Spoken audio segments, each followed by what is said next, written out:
Nosso convidado de hoje é filósofo, palestrante e educador. Ele atua apresentando a filosofia de forma prática e acessível a profissionais de diferentes áreas, conectando ideias clássicas a questões contemporâneas. Nesse bate-papo, vamos abordar a filosofia política na sociedade, a liderança com base em virtudes clássicas, a relação entre religião e sentido da vida e a influência dos valores morais familiares nas novas gerações. Com vocês, Guilherme Freire.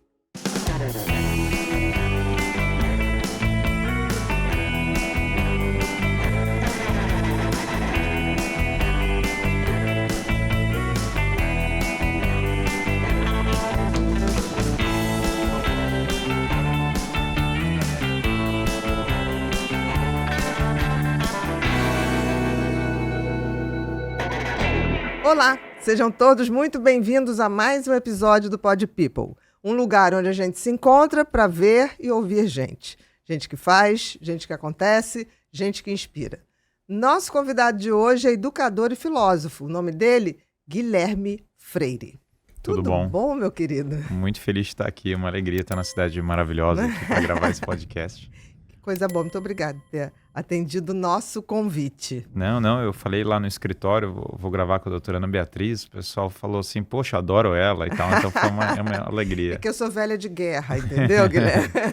Eu já estava no primórdio da internet e no auge da TV. Fantástico. Mas estamos aí, né? Querido, queria que você me falasse um pouquinho por que da escolha de fazer filosofia.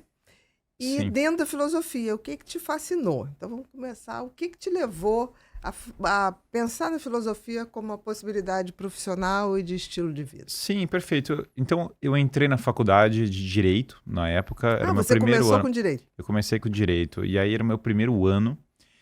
E quando eu entrei na faculdade, eu entrei numa espécie de crise existencial. Eu entrei numa confusão, porque a minha expectativa na escola, todo mundo falava, pô, você vai chegar na faculdade, vai ter um ambiente de pesquisa e de busca pelo conhecimento, e a realidade era um pouco diferente, era um clima, o centro da vida universitária, sei lá, as festas, era um clima muito ideológico, era um clima meio inóspito, assim, na verdade. E aí eu comecei... Para a pesquisa ou o estudo que você Para esperava? todo tipo de coisa que eu imaginava, e veja, não é que não tem coisas boas na universidade, Sim. claro, mas é que, de fato, é uma experiência comum até, né, você encontrar aquela experiência um pouco seca mesmo, no sentido de ideias, né?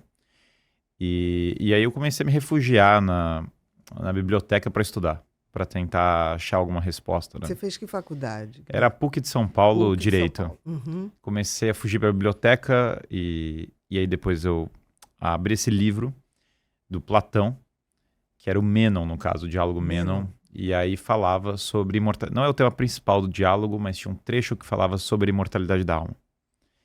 E aí eu fiquei com aquilo na cabeça muito forte. Falei, cara, uma imortalidade da alma, né? O que é isso? Será que eu tenho uma alma? Será que eu tenho uma alma imortal? Imagina. E eu entrei muito forte na questão se Deus existe. Eu comecei a pesquisar bastante isso. E aí eu comecei a empilhar livros, né? Argumentos ateus e argumentos que diziam que Deus existe. Comecei a comparar os dois. E pro meu choque ali na época... eu esperava, né, que os livros ateus conhecessem bem os argumentos cristãos e que os livros cristãos não conhecessem tão bem os argumentos ateus. Para o meu choque era exatamente o oposto. Na verdade, quando eu comecei a ler esses tratados todos, eu percebi que os livros ateus raramente conheciam bem o argumento cristão e que os cristãos conheciam muito bem o argumento ateu, e aquilo foi um choque para mim, né? E aí eu entrei nessa discussão da prova metafísica da existência de Deus, que aparece lá em Aristóteles e especialmente em São Tomás de Aquino. E aí eu, ao mesmo tempo, eu estava lendo um livro de literatura, que era Os Irmãos Karamazov, Dostoiévski. E aí tem esse trecho que me impactou muito, que era o Alyosha, que é o nome até do filho do Dostoiévski, que faleceu, e que é o personagem cristão da história. E o Alyosha está no pé da cama com Kolya. Então Kolya era um menino, se dizia socialista, ele não era muito diferente dos meus colegas de faculdade, assim, tinha o mesmo perfil, assim, em vários aspectos. E ele estava na cama e aí o Kolya fala pro Alyosha, fala, por que você não vai embora? Por que você fica aqui? E o Alyosha fala, porque eu acho que você tem uma alma. E eu tô aqui do seu lado. E aí eu vou para casa, eu me fecho com esses livros de São Tomás de Aquino, na verdade, especialmente Platão, as partes. você começou com Platão, Comecei com Platão, Aristóteles e aí São Tomás de Aquino. Por que eu parei em Tomás de Aquino? Porque eu pensei assim, bom, esse é um dos campeões aqui do cristianismo, se ele tiver errado, eu não preciso aderir, né? E aí eu me fechei à noite, né? Fechei a porta do quarto, fechei com a Suma Teológica. Naquela Suma Teológica inteira, obviamente, eu li as partes que falavam sobre a existência de Deus, né? E aí eu fiquei lendo aquilo e relendo. E aí no final dessa noite de estudos eu falei, caramba, Deus existe. E agora? O que eu faço com a minha vida, né? Mas isso foi uma constatação pessoal Uhum. ou um arrebatamento por uma argumentação muito bem fundamentada? Foi um Porque arrebatamento por uma argumentação muito bem fundamentada Uhum. que no momento, então, eu tinha sido batizado católico e tinha me afastado da igreja no começo da adolescência, ninguém na missa que eu conhecia, não conhecia ninguém que fosse cristão praticante. Uhum. Imagina minha avó, mas assim, no meu dia a dia. E aí, quando eu li aquilo, né, e eu falei, caramba, né, é de uma coerência, é de uma beleza, é de uma simplicidade, de uma grandeza impressionante. E eu me apaixonei por metafísica a partir dali. Bom, eu peguei, inclusive logo depois desse episódio, eu peguei a minha Bíblia da Primeira Comunhão e tinha um terço de plástico que vinha com ela. Era a última coisa, imagina, que tinha qualquer coisa a ver com Deus que eu tinha. E aí eu comecei a rezar o terço que tinha na Bíblia, tinha um guia de como rezar o terço. Esse tercinho de plástico, um negócio assim horrível, né? E eu lembro que é engraçado porque eu primeiro demorei muito para aceitar isso, mas depois eu comprei esse livro chamado A Vida Intelectual, do padre Sertilanges, que é um belo livro. E eu li 3 vezes esse livro, né? E aí eu falei, caramba, eu vou começar a seguir essa vida intelectual. Aí, como a filosofia tinha feito essa mudança de vida tão grande na minha vida, eu comecei a ler os filósofos, ler os mais variados pensadores. E aí, depois de um tempo, eu larguei a faculdade de Direito e fui para Filosofia. Quanto tempo, assim, uns 2 anos? Foi mais, exatamente. Para ler isso tudo que você está falando aí? Pois é, foi mais ou menos, então, eu estava mais ou menos na metade da faculdade de Direito quando eu larguei. 2 anos e alguma coisa. E aí todo mundo achou que eu tinha ficado louco. Meus pais queriam me deserdar, todo mundo falou, realmente, ele enlouqueceu finalmente, né? Agora ele virou filósofo, né? Não, e era mais louco ainda, porque aconteceu no final, né? Porque eu falei desde o começo que eu ia empreender na área da filosofia. Aí, realmente, que as pessoas falaram, bom, agora ele ficou maluco mesmo, né? Então, assim, você pode empreender qualquer coisa, mas a área da filosofia é a pior, é a última que você deveria fazer isso. Isso foi em que ano, mais ou menos?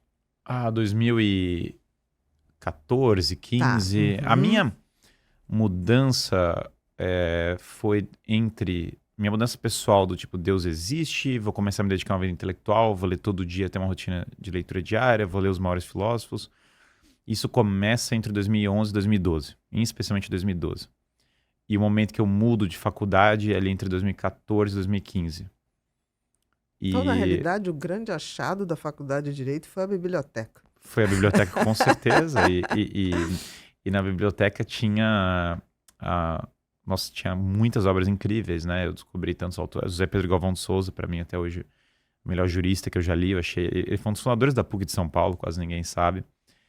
Descobri nesse período as primeiras coisas de psicologia que eu li nesse período. Viktor Frankl. Maravilhoso. Solzhenitsyn, que eu sou apaixonado. Eu li nesse período. Enfim, muitas coisas... boas, assim. E aí claro, o Viktor Frankl também foi uma influência no sentido de busca de sentido da vida, então várias coisas começam a se encaixar, né? Tinha tudo a ver com o teu interesse metafísico, né? Tinha absolutamente tudo a ver. E aí eu entro na faculdade de filosofia, as pessoas falavam, bom, você vai entrar na filosofia, agora você vai aprender que tem muitos pensamentos, além da filosofia medieval e clássica, de Platão, Aristóteles, Agostinho, Tomás, você vai ver tantos filósofos. E aí eu li várias outras linhas, essas linhas iluministas, Marx, etc., Foucault, todas as coisas. E realmente eu me convenci de que Platão, Aristóteles, São Tomás eram os melhores mesmo. Já estava a tríade. Já estava. A Santíssima é um quarteto, Trindade. né? Tem um quarteto, eu diria que até hoje é Platão, Aristóteles, Agostinho, São Tomás. Adicionaria Agostinho se fosse colocar um quarto, né? Seria um quarteto nesse sentido, mas sem dúvida eu me inclinaria a falar Platão, Aristóteles e São Tomás, talvez. Mas eu sou apaixonado por Agostinho também. Mas, assim, passa o tempo e eu me convenço. E mesmo os filósofos modernos, ou, no fundo, os que eu passei a admirar mais, também eram admiradores desses. Também beberam muito dessas fontes clássicas, na verdade. E aí depois eu faço mestrado em filosofia na PUC. Então eu terminei o mestrado, foi uma experiência também sociológica muito, muito fascinante, né? E eu acabo... Qual foi o teu tema de mestrado? Foi método científico na filosofia de Peirce, Charles Peirce. Então Charles é sobre... Peirce. Foi sobre o método científico, na verdade a tese principal é de que o método científico ele não contraria uma visão realista da filosofia. Então, basicamente, uma visão realista é uma visão na qual os universais são reais. Então, coisas como justiça, como a natureza humana, como triângulos, são universais.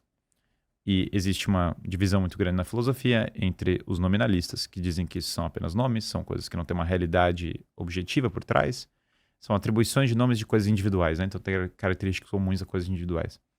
E na filosofia realista você fala que eles são reais, que existem, que existe algo, existe uma natureza humana, existe uma justiça, existe uma beleza. Essência humana. Exatamente. Essência e natureza são a mesma coisa. Essência é o que faz uma coisa ser o que ela é, e natureza é a essência no tocante à finalidade. Então é a mesma coisa que essência, só que destinada a uma algo. Finalidade. Exatamente. Quando eu falo do fim. Então, por exemplo, da natureza dessa xícara que eu beba, que ela sirva para beber um líquido, que tem um líquido, que retém um líquido. É da natureza da água ser líquida, ou pelo menos da água em líquido, ter as propriedades do líquido. Então, assim, é da natureza humana ser racional, é da natureza humana ter paixões, é da natureza humana ser animal, valores. E assim por diante. Valores absolutamente são da natureza humana. Então, tudo isso está associado a uma filosofia realista. E muitas correntes do mundo moderno, que a grande crise que eu fui identificando é que o mundo moderno tende muito para o hedonismo, ou para o relativismo, ou para o materialismo. Acho que essa é a trinca que eu basicamente identifiquei como um problema, né? Então, quase tudo é só matéria, quase tudo é só imanente, é só o que está na minha frente. Moralmente, não tem o senso de dever, não tem um senso de sentido mais profundo, tudo é simplesmente o prazer imediato. E por fim, tudo é relativista. Então, quando você questiona alguém sobre isso, você vai falar, não, cada um tem a sua verdade, cada um tem o seu planeta. Mas isso é uma filosofia dos tempos modernos, né? Claro, isso para mim é exatamente para mim a crise, né? Porque prevalece. Isso é o que prevalece hoje, e eu diria que é o que gera uma grande crise, porque quando você começa a viver sua vida a partir desses três aspectos, né? O que acontece é que você basicamente vai ter uma série de problemas. Porque afastado de uma moral de sentido de dever, você vai começar a ter escolhas com recompensa de curtíssimo prazo e com deixando de realizar objetivos mais profundos. Se você tem uma vida materialista, você vai deixar de pensar num sentido transcendente. Por definição, a natureza aponta para algo externo à própria pessoa e para um destino último da nossa vida. Então, as pessoas ouvem hoje que a vida delas não tem sentido, não tem propósito. Isso vai causar um desânimo. E elas vão ter muito pouca... e uma inconsequência. Uma inconsequência. Porque se tudo acaba ali, eu não tenho responsabilidade nenhuma. É perfeito. Bom, Solzhenitsyn Vou falou... ser feliz aqui agora e dane-se o resto. Perfeito. O Solzhenitsyn falou em Harvard, né? Falou, olha, aqui no Ocidente as pessoas perderam o sentido de coragem e sacrifício. E mesmo tendo muitos bens materiais, a verdade é que eles não vão preencher o sentido último da vida. E mesmo no sofrimento você encontra um sentido redentor quando você tem um sentido maior por trás das coisas. Então isso, toda essa sequência de valores está associada ao realismo. Ali na minha tese de mestrado, basicamente, o que eu quis falar é que a ciência, ela, na verdade, pressupõe um certo realismo. Ela não é alheia ao realismo. As pessoas tentam... Então, um erro muito comum, a gente falaria, não, eu não acredito em metafísica, eu acredito na ciência. Mas é que realmente são escopos totalmente diferentes. Se eu falo, basicamente, quando eu falo de ciência, eu preciso formular hipóteses, validar essas hipóteses, testar, e eu vou deduzir resultados que se seguem se elas forem verdadeiras. Reproduzíveis. Exatamente, né? Exatamente. Então, eu vou basicamente ter uma metodologia de análise da realidade. Essa metodologia, ela vai muitas vezes apontar para leis gerais, mesmo que essas leis vão ser questionadas com o tempo. Só que o próprio... Então, se eu falo, sei lá, de inércia, eu já estou falando de um universal. Eu não estou falando simplesmente de um particular de algo. Então, exatamente o que eu estava argumentando ali é falar, olha, na verdade, tem primeiro, o método científico está pressupondo universais toda hora. A própria existência de uma ciência, a existência de uma racionalidade, a existência da capacidade de entender as coisas. Então, o primeiro ponto é que você não está fugindo do realismo ao fazer essas coisas. Segunda coisa sobre metafísica e método científico é que, fundamentalmente, a metafísica é anterior ao método científico, porque tem vários pressupostos que eu preciso para ter ciência. Exemplo, o princípio de identidade, que A igual a A, que exista um mundo a ser conhecido, que exista que eu seja um ser racional capaz de averiguar o mundo, que exista uma realidade. Todas essas coisas são pressupostas, são anteriores à própria ciência, ao método científico, né? Uhum. E mesmo a pergunta se Deus existe, ela não é um objeto do método científico, porque você não tem como analisar, você não tem como reproduzir resultados disso. Então, ela é uma pergunta anterior ao método científico. Ela é uma pergunta metafísica, não é uma pergunta científica. Por isso que eu acho meio cômico, né? Eu falei isso por exemplo, o Sérgio Sacani, que é astrônomo, né? Sim, Sérgio. E que falou que não acreditava em Deus, e eu falei para ele, e aí ele ficou bem chocado com isso, né? Foi no programa dele, ele ficou bem chocado. Porque eu falei, olha, eu acho que muitos dos debates que você teve foram infelizes, porque as pessoas estão querendo afirmar se você vai provar ou desprovar a existência de Deus pelo método científico. Não existe que essa é uma possibilidade vã. Na verdade, você não vai nem desprovar e nem provar, porque o objeto está descasado com a ferramenta. E, na verdade, essa é uma discussão metafísica, e as pessoas pararam de estudar metafísica. Teve uma vez um debate que eu vi muito bom, que um dos proponentes, né, chegou e falou, a metafísica morreu. E aí o outro falou, bom, a metafísica morreu é uma frase metafísica. Então, assim, o problema ali é que você está tentando resolver um problema com a ferramenta errada. Exato. Então, então, assim, a minha pesquisa que envolvia lógica e método científico, no fundo as coisas são todas conectadas. Eu me apaixonei pela ciência, na verdade, durante o mestrado, por tudo que era lógica. Eu estudei até lógica medieval também, lógica matemática, foi uma das coisas mais legais que eu estudei nesse período. Mas assim que eu saí da faculdade, a minha ânsia era por levar a filosofia para um modo em que ela pudesse ser aplicada na vida das pessoas, que elas pudessem Esse é o grande aquilo. desafio. Esse é o grande desafio e assim, a academia, claro... E ter uma capacidade de transformar positivamente a vida das pessoas. Perfeito. Esse era a coisa que não saía da minha cabeça. E as duas empresas que eu fundei, né, hoje é isso que eu toco com essas duas empresas, as duas são profissionalidade. As duas tinham... Que é a filosofia do zero. Do zero, né? E o Em Busca da Verdade. Em Busca da Verdade.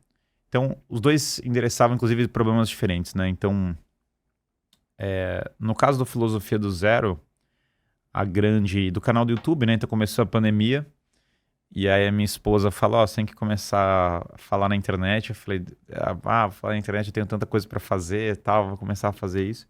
Ela falou, vai lá, grava. Então, nós tínhamos dois filhos. Se o teu objetivo era, de fato, propagar a filosofia para o dia a dia das pessoas, de fato, era chegada a hora, né? Não, e no começo, então, eu gravo esses vídeos à noite. A gente tinha 2 filhos, trabalhava manhã e tarde, chegava e gravava à noite num tripé chinês, no celular. Comecei a postar esses vídeos, aí tinha 300 pessoas assistindo, depois tinha 1.000, depois tinha 10.000, e depois tinha 100.000, e aí a coisa foi crescendo. Aí você falou, tem gente que está interessada. Tem muito mais pessoas que estão interessadas do que eu imaginava. E aí o Filosofia do Zero, ele surgiu da seguinte questão, né? Como eu pego uma pessoa, um advogado, um médico, um empresário, uma pessoa que nunca estudou filosofia antes, e eu faço ela começar daí do zero. Do zero. Começar do zero sem ter preparo. Às vezes teve aquele preparo da escola, da faculdade, mas que foi péssimo, exatamente. Porque filosofia era dado pra gente não gostar de filosofia. Exatamente. E aí como é que eu dou esse preparo pra pessoa para que ela consiga ler os grandes livros? Então, eu comecei a testar uma metodologia para os meus alunos lerem, por exemplo, todos os diálogos de Platão, a obra inteira do Platão. Uma nota engraçada, então eu fui para Cambridge, né? E aí eu fiquei amigo desse professor em Cambridge, um sueco muito maluco. E aí eu contei pra ele que eu tinha, sei lá, muitos alunos que leram a obra inteira de Platão. Ele entrou Ele olhou assim. Ele entrou em choque. Ele falou, cara, eu não consigo fazer isso aqui em Cambridge, nem se eu ameaçar os alunos, eu consigo fazer com que eles leiam isso. Nem cativeiro. Nem cativeiro. Eu falei, bom, em alguns aspectos, e a gente ficou amigo depois disso. Ele, inclusive, tá gravando umas aulas pro Filosofia do Zero. Que legal. Mas, assim, no fundo, a metodologia vinha da ideia, da experiência de ter que acompanhar o aluno e ter que fazer o que ele leia mesmo. Não só... Pegar pela mão. Como se pega uma criança, falar, vem cá que tem coisa interessante aqui para você ver. E aí o meu grande, que é um projeto de anos, mas o meu grande sonho para Filosofia do Zero, que já está andando, está bem em andamento, é que vai ter uma aula para cada um dos principais clássicos da filosofia. Uhum. Então a gente acabou a obra inteira do Platão agora, tem uma aula para cada um dos diálogos de Platão, e está desenvolvendo a obra de Aristóteles, já tem Agostinho, Maquiavel, Rousseau, várias coisas estão lá. Mas a minha ideia é varrer... Por exemplo, Agostinho é muito difícil de ler, não é tão fácil, muito. Não é digestivo. Não é nada, de não é nada. Não, e quem já tentou ler, e eu recomendo que as pessoas comecem pelas confissões, a pessoa vai ter uma experiência muito melhor até antes do livro 10. E daí quando chegar o livro 10, ela vai começar a sentir uma dificuldade imensa.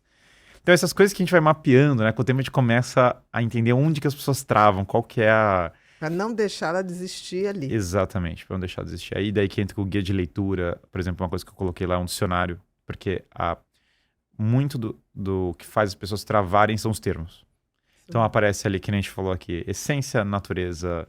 Aí a pessoa já trava, porque já aparece a palavra, e daí vem outra e começa a acumular várias dessas. Metafísica, Deus, que palavra horrível. A pessoa já fala, eu não entendi o que essa palavra quer dizer. Quando acumula umas 10 dessas, a pessoa desiste. Então esse era das preocupações, era essa parte do dicionário, né? De ter simultaneamente um dicionário acessível ali na leitura. Exatamente. Então esse é o desafio da Filosofia do Zero, que de fato foi muito bem sucedido, foi uma coisa que me alegra muito. E o outro desafio do Em Busca da Verdade é curioso também, porque daí era o problema de que nós temos uma crise de líderes na sociedade atual. Então não adianta... Você tem dois pilares da filosofia prática, que são ética e filosofia política. E claramente os dois têm grandes... Há um consenso de que nós não temos uma unidade no Brasil de valores e claramente há uma... quase todo mundo percebe que as coisas não estão funcionando, as pessoas divergem sobre qual é a solução, mas elas claramente percebem que há uma crise. E é uma crise ética. Eu acho que esses pontos são praticamente pacíficos, quase ninguém vai argumentar. Você diferencia, Guilherme, ética de moral? Porque, por exemplo, eu associo muito, se eu estiver errado, por favor, me corrija. Sim. Eu associo muito moral à lei, ao que está estabelecido. Ética é algo que transcende o que está determinado. Sim, eu não... Legalmente, eu não diferencio, até porque... ou você bota no mesmo Não, eu sei que tem pessoas que tentam diferenciar. Uhum. É porque é literalmente a mesma palavra, só que uma em grego e outra em latim. Porque ethos é costume, e ética é o estudo do costume, e mos é costume em latim. Uhum. É a tradução de ethos. Tá. E morale é, portanto, a tradução de ética. Então, literalmente, ética e moral são a mesma palavra. Porque eu acho ética uma palavra mais bonita, não sei porquê. Não, eu gosto de usar ética, mas assim, é que morale é a tradução ipsis literis de ética. Você sabe que tem uma... Foi uma das coisas que eu sou apaixonado, são idiomas, né? Eu tô agora numa tarefa muito ingrata, que é de estudar japonês. Inclusive hoje ainda vou dar uma aula para empresários japoneses, né? E é bem ingrata, porque são os ideogramas chineses que foram adaptados para o Japão. É muito difícil. São 2000, né? E aí tem um planeta para ser descoberto. Mas você sabe que etimologia ajuda muito a entender várias coisas. Por exemplo, iectum é lançado em latim. Nós falamos várias palavras que vêm daí. Obiectum é lançado de frente. Injectum é lançado para dentro, né? Suiectum é lançado por baixo. Então a gente fala sujeito, objeto, injeção. São palavras que vêm do latim. Desses prefixos. E tem palavras do grego que são mal traduzidas. Por exemplo, para mim é muito notório. Se você pegar um texto do Aristóteles, Ética, por exemplo, virou lugar comum erroneamente que a finalidade da ética é a felicidade. Isso é uma tradução de eudaimonia. Então, eudaimonia, as pessoas pegam e falam, bom, então o fim da ética é a felicidade. Só que, na verdade, se você pegar o pé da letra, eudaimonia não é felicidade. Eu é bom e daimon é o intermediário entre o céu e a terra, entre o que é eterno e o que é terreno, tanto que Sócrates conversa com o daimon. Então, eudaimonia quer dizer literalmente boa intermediação entre o céu e a terra. A conotação mais precisa é você viver nessa terra transitória os valores eternos. Preparando uma vida posterior de qualidade. Bom, isso se conecta também, porque aqui no caso não é nem isso que ele está pensando Aristóteles. Então, pensando nesse pensamento de Aristóteles, é assim, ó. Existem coisas que elas têm, que estão exatamente relacionadas a esses universais. Então, existe na visão de Platão, existe um paradigma. E todas as coisas são derivadas desse paradigma. Então, você poderia pensar como uma justiça paradigmática. Você pode pensar que existe a justiça, a beleza, e que nós buscamos isso. Para Aristóteles, o começo da criação do mundo começa com o chamado primeiro motor imóvel, que ele chama de Deus. Você pegar ali no livro Lambda da Metafísica, ele descreve, né? E é bem bonito, porque ele fala que Deus nos enche de maravilha, porque ele é inteligência, porque ele é bondade. É bem bonita a descrição. E como ele começa todas as coisas, em certa medida ele é a finalidade de todas as coisas. Porque tudo aquilo que cria algo é a finalidade daquela coisa em alguma medida. Então, por exemplo, quando eu crio uma pintura, eu de alguma maneira setei qual é o propósito daquela pintura. Se eu crio qualquer artesanato, eu seto o propósito daquilo. Como Deus, Aristóteles fala que Deus move o mundo por amor, né? Uhum. Então, ele coloca todas as coisas e elas vão sendo atraídas para ele de volta. E Aristóteles também fala que nós temos uma alma imortal, que está ligada à nossa razão. Então a ética, é claro que ela não pode ser entendida como desconectada dessa origem divina, do fato de que nós vamos morrer, que é um fato... Ou vamos deixar de ser matéria. Ou vamos deixar de ser matéria, Eu acho perfeito. mais apropriado. Perfeito, porque a alma exatamente vai permanecer viva. Exatamente. E isso tem que guiar nossas vidas. Então, viver pensando na melhor morte é um dos maiores fatores, me parece, não só de saúde psicológica ou de todos os aspectos, mas é uma arte que ilumina a ética. E para poucos. E para poucos, é uma arte difícil. E a ética, então, ela é esse drama de, bom, eu vou estar numa vida que vai ter profissão, vai ter desafios, o nosso corpo vai ter dificuldades, tem, segurança pública, tantas coisas complicadas que vão acontecer, crise familiar.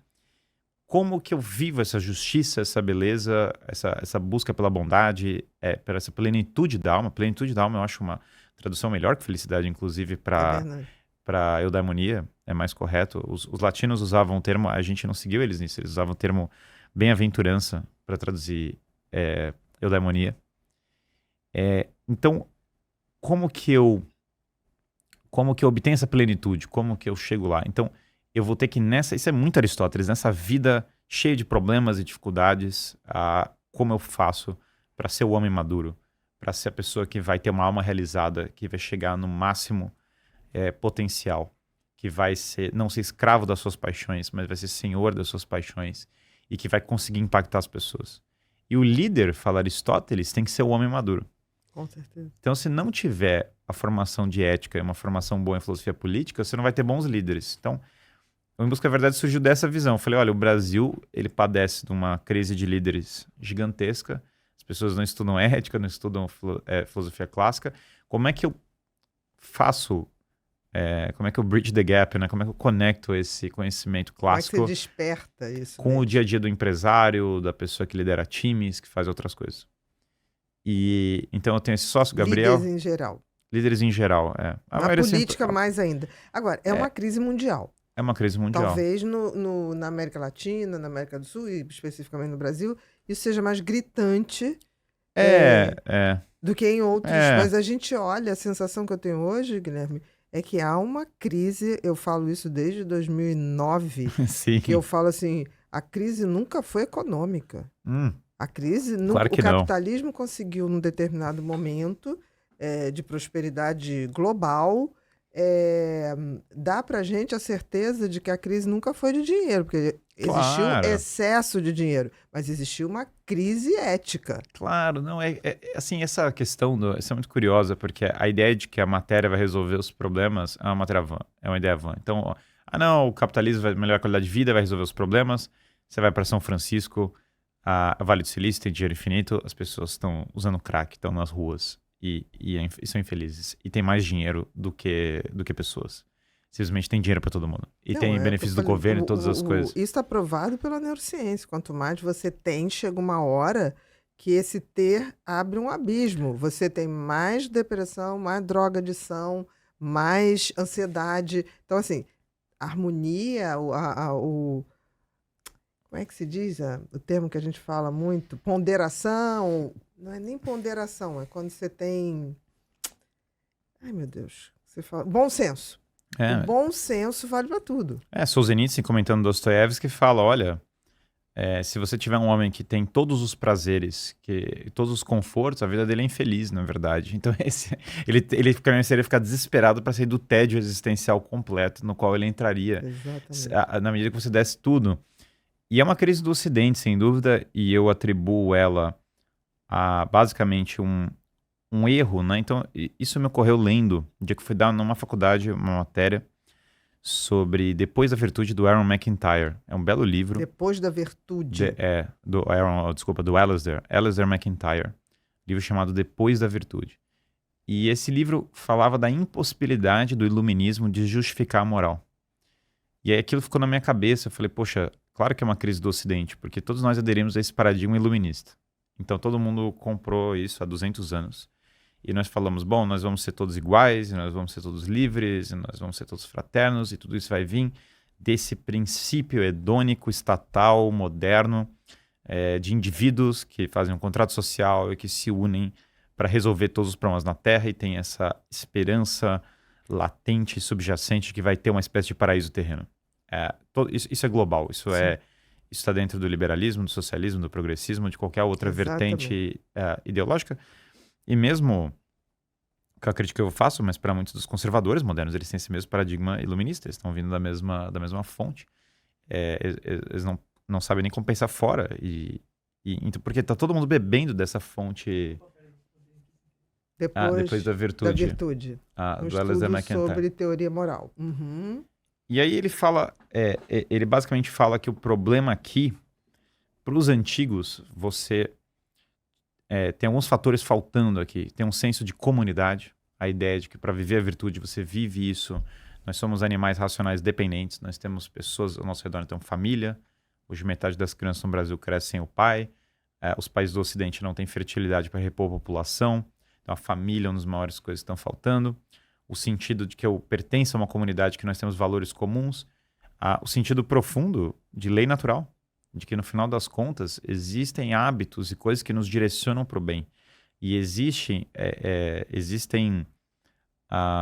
princípios imutáveis que podem guiar a nossa vida. Então, por exemplo, que é bom ser justo, que é bom ser corajoso, que é bom entregar a vida pelos outros, que o sacrifício, quando encarado com sentido, é uma coisa redentora. São valores universais, não são valores particulares. Hoje, a sociedade é fragmentada, porque todo mundo está pensando, é o meu grupo de interesse, é o meu negócio. E quando é que a gente larga tudo isso e olha para valores universais, para valores que beneficiam todas as pessoas? Eu estava dando uma palestra no lugar, né? E aí eu falei da importância de uma série de hábitos, né? Então eu falei de hidratação, dieta, eu sou entusiasta de jiu-jitsu, basicamente por resiliência. Platão era campeão de wrestling, né? Não sabia disso. Leitura, saúde financeira. Então comecei a falar de uma série de bons hábitos, né? E aí uma pessoa levantou a mão e falou, Guilherme, mas qual é o seu plano para as mulheres negras? Aí eu falei, hidratação, dieta, exercício físico, leitura. E para os homens chineses é o mesmo, e para pessoas de 80 anos e para pessoas de 15 anos é o mesmo. O que eu estou falando aqui é por definição universal. Se a pessoa melhorar a hidratação, dieta, começar a ler, começar a olhar para a vida dela com sentido redentor, olhar para a família com um olhar mais atento, não interessa se ela vem de uma família rica, se ela vem de uma família pobre, se ela veio do... Cada um vai ter suas dificuldades e seu contexto. Não é que eu tô menosprezando isso, mas independente de qualquer coisa, vai beneficiar essa pessoa. É isso que se quer dizer por universal.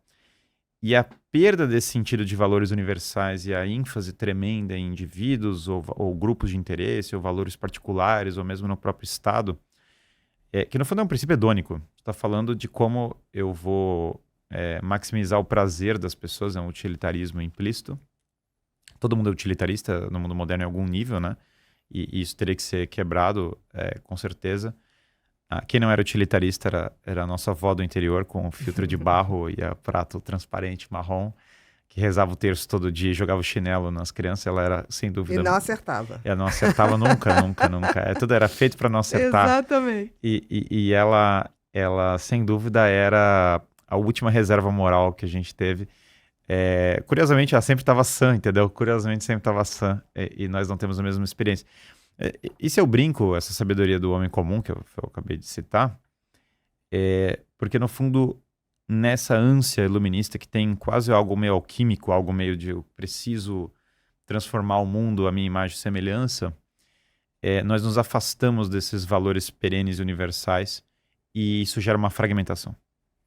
Eu acho, estou falando dentro da minha área, né, da Sim. medicina, da saúde mental, eu não tenho dúvida que nós estamos numa fase de as pessoas não refletem nada e reproduzem o que a massa está fazendo. E quem está governando o que a massa está fazendo, antes de serem os políticos, é quem domina como que a gente trabalha um marketing, um Perfeito. Neuromarketing, diria Perfeito. mais, porque marketing é uma coisa, neuromarketing é quando Uma eu psicologia de domino... massas, assim, né? Exatamente. E eu noto que as gerações estão cada vez mais nesse movimento, não sabem o que são, o que se destinam, não têm ideia. Muitos vão olhar para você, tá, mas e daí? E como é que eu acho isso? Assim, como se isso fosse uma coisa que você vai dar para a pessoa. Claro, claro. Isso é um Não que ela vai movimento... procurar o movimento que ela... Exatamente. Não tem o mínimo do conhecimento da humanidade, de onde viemos, porque as pessoas falam muito, somos os mais inteligentes, animais. Mas o que salvou a gente não foi a inteligência, acho que foi a cooperação. E é altamente questionável se nós somos os mais inteligentes por causa da tecnologia. Quer dizer, em certa medida, o fato de você ter a IA, outras coisas, na verdade, emburrecem as pessoas, porque elas deixam de se desenvolver para colocar algo externo. É só você ver a linguagem. Claramente a linguagem piorou, tem estatísticas que o QI está baixando. A resiliência, né? Os jovens hoje desistem ao primeiro obstáculo. Primeira coisa, quero morrer. Antes o suicídio era uma medida extrema. Extrema, de você não dar mais conta de nada. Hoje vou tirar a minha vida porque terminou o primeiro namoro. Bom, dizer. 50% da geração Z reporta que se meu chefe mandar em mim, eu não quero trabalhar. Que assim, é uma hierarquia, uma expectativa muito alta. Bom, a tríade romana de autoridade, religião e tradição, que era a sociedade romana toda baseada nisso, porque a religião era religar a origem, tradição é aprender com o passado para não cometer os mesmos erros, e a autoridade é procurar excelência para comunicar, para guiar as pessoas a partir dessa excelência, né? Muitas pessoas cresceram sem o pai, não tem essa referência. O professor, muitas vezes, ele está mais preocupado com coisas da escola, está mais preocupado com, sei lá, burocracia, outras coisas que ele tem que resolver. E, francamente, o método educacional atual, universidade, escola, o que é que seja, ninguém está olhando a educação da pessoa, o engrandecimento da pessoa. Você está olhando para coisas externas, uma educação técnica ou outras coisas, né?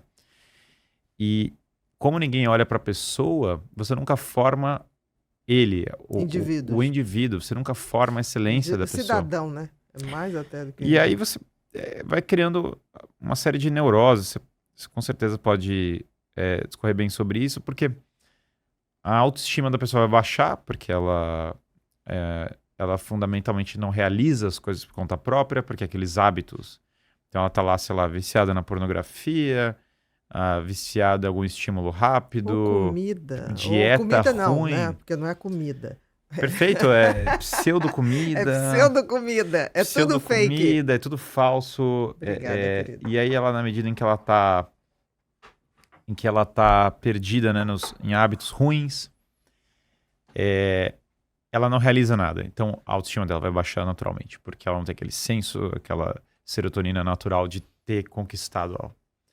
De ser quem se é e ter orgulho disso. De ter plenitude da alma, de ter Plenitude plenitude da alma. da E isso alma. vai ser um convite, me parece, para coisas como depressão, narcisismo, por vezes, paradoxalmente. Olha, o narcisismo, quando você falou do utilitarismo, Uhum. né, dentro de um dos alicerces dos nossos tempos, o narcisismo se encaixa no utilitarismo perfeitamente. Porque se eu posso te usar ao meu bel prazer, você deixa de ser uma pessoa para ser um objeto. Não, perfeito. Acho que de todas as pessoas que eu encontrei até hoje, as pessoas que mais odiaram esse tipo de conteúdo, muitas eram pessoas que tinham tendências. Eu fui No estudar para mínimo, entender. narcisistas. No mínimo, narcisistas. No mínimo, narcisistas é um termo muito curioso, porque tem pessoas que são obstinadas em ter raiva da formação de virtudes. E elas querem que todas as coisas sejam niveladas por baixo, exceto a própria estima. E isso é muito. É quase um buraco negro, né? Porque você vai sugando todas as. E eu não sei se você observou uma coisa, Guilherme, concordo com essa sua observação. Eu digo mais, essas pessoas narcisistas e críticas, Sim. elas, hoje, eu acho que no mundo, elas estão posicionadas em áreas de poder. Com certeza. É como se elas tivessem o poder de hipnotizar, falando coisas que você fala, não estou acreditando, está falando isso. As pessoas não ouvem, não refletem, e eu não sei se é porque eles berram, porque eles gritam, eu não sei, porque as pessoas falam assim, nossa, esse cara sabe muito. Eu falo, gente, não estou sabendo nada. Ele está fazendo tudo ao contrário. Existe algo que essas instituições oligárquicas do mundo atual que usam a minha visão é simples. Então a gente tem essa ideologia iluminista de origem, e isso vai criando uma oligarquia, que é um conjunto de pessoas, na classificação aristotélica, pessoas com poder, mas sem responsabilidade pessoal, sem accountability, que é um prato cheio para as piores pessoas tomarem poder, porque se você tem várias formas de ganhar poder na sociedade e você não vai ser accountable, então você está lá na grande mídia, você influencia várias pessoas, se der errado aquelas ideias, você não vai ser accountable. Você está lá no Estado, no governo, você tem uma função X, Y no governo, se der errado, acaba o seu mandato, ou justamente, ou nem tem um mandato, ou sei lá como foi colocada, e você também não vai ser cobrado por aquilo, ou seja, você tem vários mecanismos, o Estado literalmente imprime dinheiro, pode distribuir dinheiro para tantas fontes, então você tem vários mecanismos para a pessoa exercer poder sem ser cobrada por isso. O que acontece é que isso é um prato cheio para pessoas que têm a tendência, a tríade obscura, para obterem posições de poder. Porque elas basicamente vão manipular outras e elas vão usar desses mecanismos, né? Então, o mal vai atuar nisso, e aí tem as pessoas que têm tendência a psicopatia, narcisismo, maquiavelismo, né? Tá tudo no mesmo pacote. Tá tudo no mesmo... Talvez tenha uma hierarquia de maldade. Talvez tenha uma hierarquia de maldade. E aí o que acontece é que, como paradoxalmente... Então, o outro movimento é que quem aparecer para se destacar na virtude faz sofrer o mecanismo que o René Girard descreve do bode expiatório. Porque daí você tem agora essa oligarquia que se justifica com a ideologia para nunca ser accountable, então vai criando escudos para falar, não, eu tô aqui no poder por tal motivo, é pelo bem é pelo paraíso na Terra, o paraíso na Terra não é real. E então ela cria um escudo, e ao mesmo tempo quando aparece uma alternativa, qualquer alternativa de uma pessoa que quer buscar excelência, o problema de você querer buscar excelência e propagar virtude é que você está agindo contra as inclinações das pessoas, por óbvio. Então você vai falar, bom, melhora a dieta, corta isso, começa a fazer exercício. É desagradável em alguns aspectos, é incômodo. Tem pessoas que quando você fala isso é como se eu estivesse batendo, porque elas reagem. Elas se sentem agressivas. Tipo assim, como assim? Mas por que eu não posso? Não é que você não pode, você pode, mas você quer melhorar. Eu sempre dizia isso quando eu atendia, eu falei assim, olha, remédio é aquela coisa que apaga o incêndio. Mas se você depois não refizer a fiação, vai voltar. O Uhum. fácil é você dar o remédio e tirar de uma depressão profunda. O difícil é o que farei para não deprimir mais. Dar Uhum. sentido e propósito à vida, fazer a sua parte, independente do que a multidão esteja fazendo, o mundo esteja Perfeito, fazendo. Eu sempre falava isso. perfeito. A pessoa olhava para mim e falava assim: você fala umas coisas esquisitas. Eu falei: são coisas básicas. Sim, você está São falando de, coisas você está querendo, em básicas. certa medida, restaurar a saúde básica da pessoa, a saúde mental básica. Então, essa dinâmica de que tem posições de poder que vão ser ocupadas por esses narcisistas, que vão perseguir pessoas que quiseram propagar a virtude e as pessoas vão tomar elas como bode expiatório, porque vai ter uma manipulação de massas a partir disso. Essa, para mim, Jesus Cristo foi um bode foi expiatório, exatamente o bode expiatório. foi um grande bode expiatório. E você vê essas E eu vejo gente tendências. falar de Jesus, Jesus, Jesus. Eu falei, gente, Jesus Cristo foi um bode expiatório, Foi talvez o gigantesco. maior bode Bom, e as expiatório. pessoas cuspiram e cuspiram nele. E se você olhar o Caifás, Caifás é um homem do século XXI, em plena história do evangelho. Ele manipula as massas, ele cria uma narrativa falsa, ele suborna alguém para poder traí-lo, né? Bom, Barrabás era um revolucionário, quase ninguém sabe. Barrabás ia fazer uma revolta contra o Império Romano. E aí você tem também a pessoa isenta, que é Pilatos, que é o que lava as mãos e fala, olha, isso aqui não é problema meu, vocês que estão aqui querendo se matar, eu não quero me envolver. Então, você não consegue fugir dos... Eu falei até isso para outro podcast que eu tive, também encontrei ele esses dias também, o Igor do Flow, né? Sim, sim, o Igor. E aí eu falei pro Igor... Igor K. Exatamente. E eu falei pra ele, Igor, você não vai conseguir fugir do homem da Galileia. Aí eu falei assim, como assim? Eu falei, porque qualquer coisa que você faça, você se coloca dentro dos personagens que estão ali descritos. Você não vai conseguir fugir disso. Ou você vai ter aquele zelo por perseguir, ou você lava as mãos, ou você se ajoelha e aceita que tem coisas que fogem do seu controle. E isso vale pra vida inteira. Na nossa vida, chega um momento que as pessoas podem desanimar também. Falar, se tem tanta crise, tem uma crise global. Se eu vou lá em São Francisco, as pessoas estão cracudas. Eu vou lá em Vancouver, as pessoas estão cracudas. E eu vou lá em Paris, elas estão cracudas. A gente está falando dos centros mais Vai em envolvidos São do mundo. Paulo, vem no E- Rio. Não, e o Rio? E o Rio tem uma... Eu adoro passar um vídeo do Rio dos anos 30, né? Que o Rio dos anos 30 parece mais a Suíça do que o Rio, né? Nossa, coisa linda. E não tinha crime, as pessoas tiravam o chapéu na rua. Tem um americano que gravou um vídeo aqui falando: olha, aqui no Rio os homens andam de chapéu, Gentis. as mulheres de vestido aqui na praia, todo mundo tira o chapéu na rua, não tem crime. As pessoas muito ricas. Aí você tá olhando aqui e fala, gente, assim, deixa eu voltar. E o americano tá gravando para falar o Rio como modelo para cidades americanas, como um grande modelo. E de fato, se você assiste um vídeo do Rio dos anos 30, Nova York nos anos 30, você prefere o Rio 1000 vezes. 1000 vezes, com certeza. Até Eu já hoje, vi talvez aqueles você... videozinhos em preto e branco. Você coloca o Eu, americano. em vários aspectos, prefiro até em 2024, pelo menos em beleza natural, é muito menos claustrofóbico, entendeu? Mas Com abstraindo esse lado, olha que loucura, né? Então, esse fenômeno da decadência urbana, Platão falava corretamente que a decadência urbana reflete, no fundo, a decadência da alma das pessoas. Se nós não nos emanciparmos dessa fábrica de insanidade que tem no mundo atual, que realmente estão mentindo para as pessoas vão ter que olhar e falar, estão mentindo para mim. Se nós nos emanciparmos, falarmos assim, não, eu vou viver uma outra vida, eu vou viver uma vida cheia de propósito, eu vou assumir o meu papel existencial, eu vou assumir uma vocação, eu vou assumir que eu tenho um chamado, que eu não sou simplesmente o gado, eu não sou simplesmente uma parte de uma engrenagem inerte. E eu vou assumir esse chamado, e sim, vão ter consequências adversas, vão ter pessoas que não vão gostar, vão ter pessoas que vão atacar, e é isso mesmo. E a vida vai ter sofrimento, e esse sofrimento vai fazer parte, e vai ter o familiar que vai falecer, e eu vou ter que lidar com aquilo, e vão ter pessoas que vão me É atacar. o jogo da vida. Que é o jogo da São vida. as regras da vida, eu não mudo. E eu vou ter coisas que eu quero fazer que eu vou ter que renunciar, e eu vou ter recompensas que vão ter que ser atrasadas. E no final das contas, eu vou ter que me olhar, tem essa imagem do Rafael, da prudência, que está na Stanza della Segnatura, que a prudência, ela olha, ela tem um coração gritando, é muito bonita, né? Porque a prudência tem um coração gritando, tem um anjo gritando. E ela está serena, olhando para um prato, para uma imagem que é ela mesma mais velha. Então, A prudência é a mãe das virtudes cardeais, né, na filosofia grega. É o auge, né? Porque a gente fala prudência, a gente pensa que é cautela, que é tomar cuidado, mas o que eles querem dizer para prudência é decidir a coisa certa na hora certa.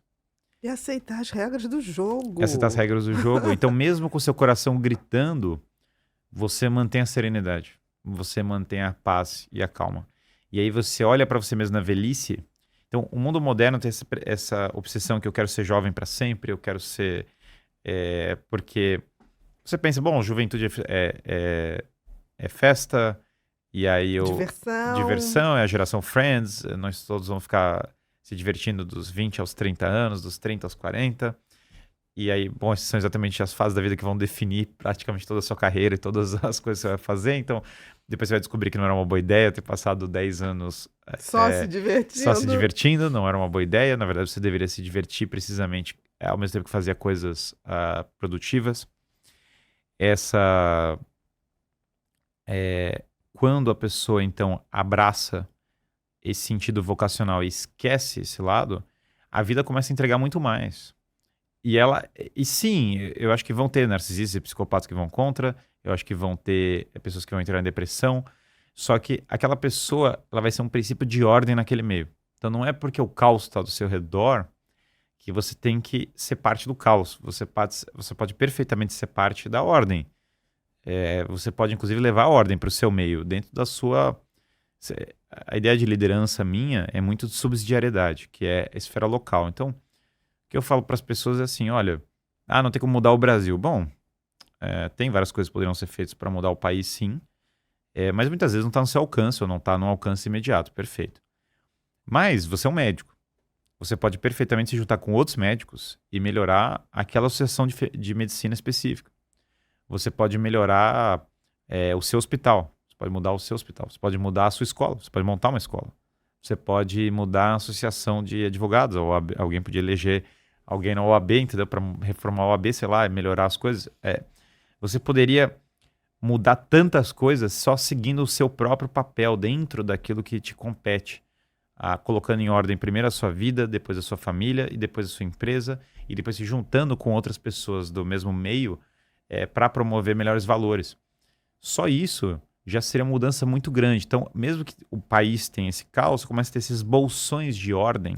De bolsão de prosperidade? De prosperidade em muitos aspectos, mas no sentido de caráter, espiritual, né? Não estou falando prosperidade só de matéria. De matéria, porque eu acho que essa visão até de teologia da prosperidade, que entra aqui agora, ela é uma visão um pouco invertida, não porque eu não ache... Aqui tem um ponto, né?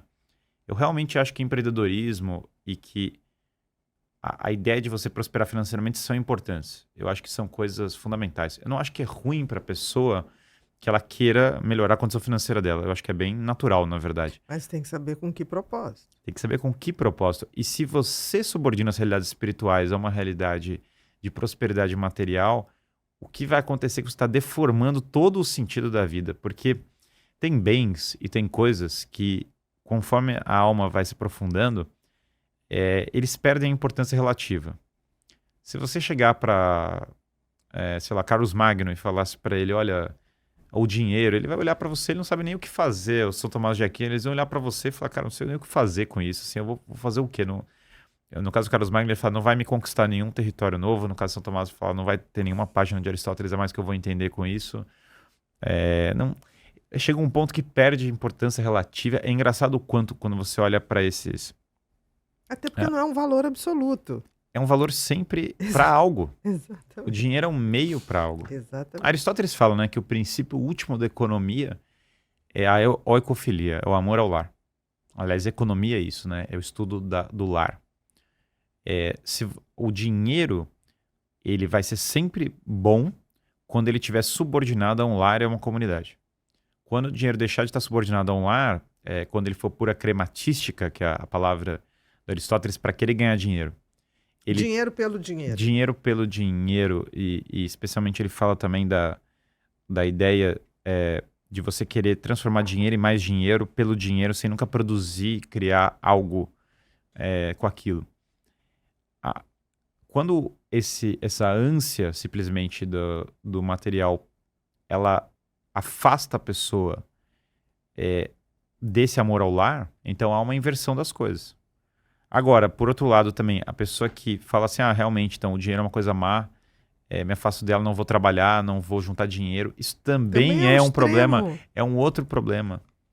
Porque no fundo, vai ser muito melhor quando o empresário... As pessoas têm uma visão, isso eu aprendi dando aula para os empresários no Em Busca da Verdade, tendo contato com vários empresários, gestores de fundo e tal.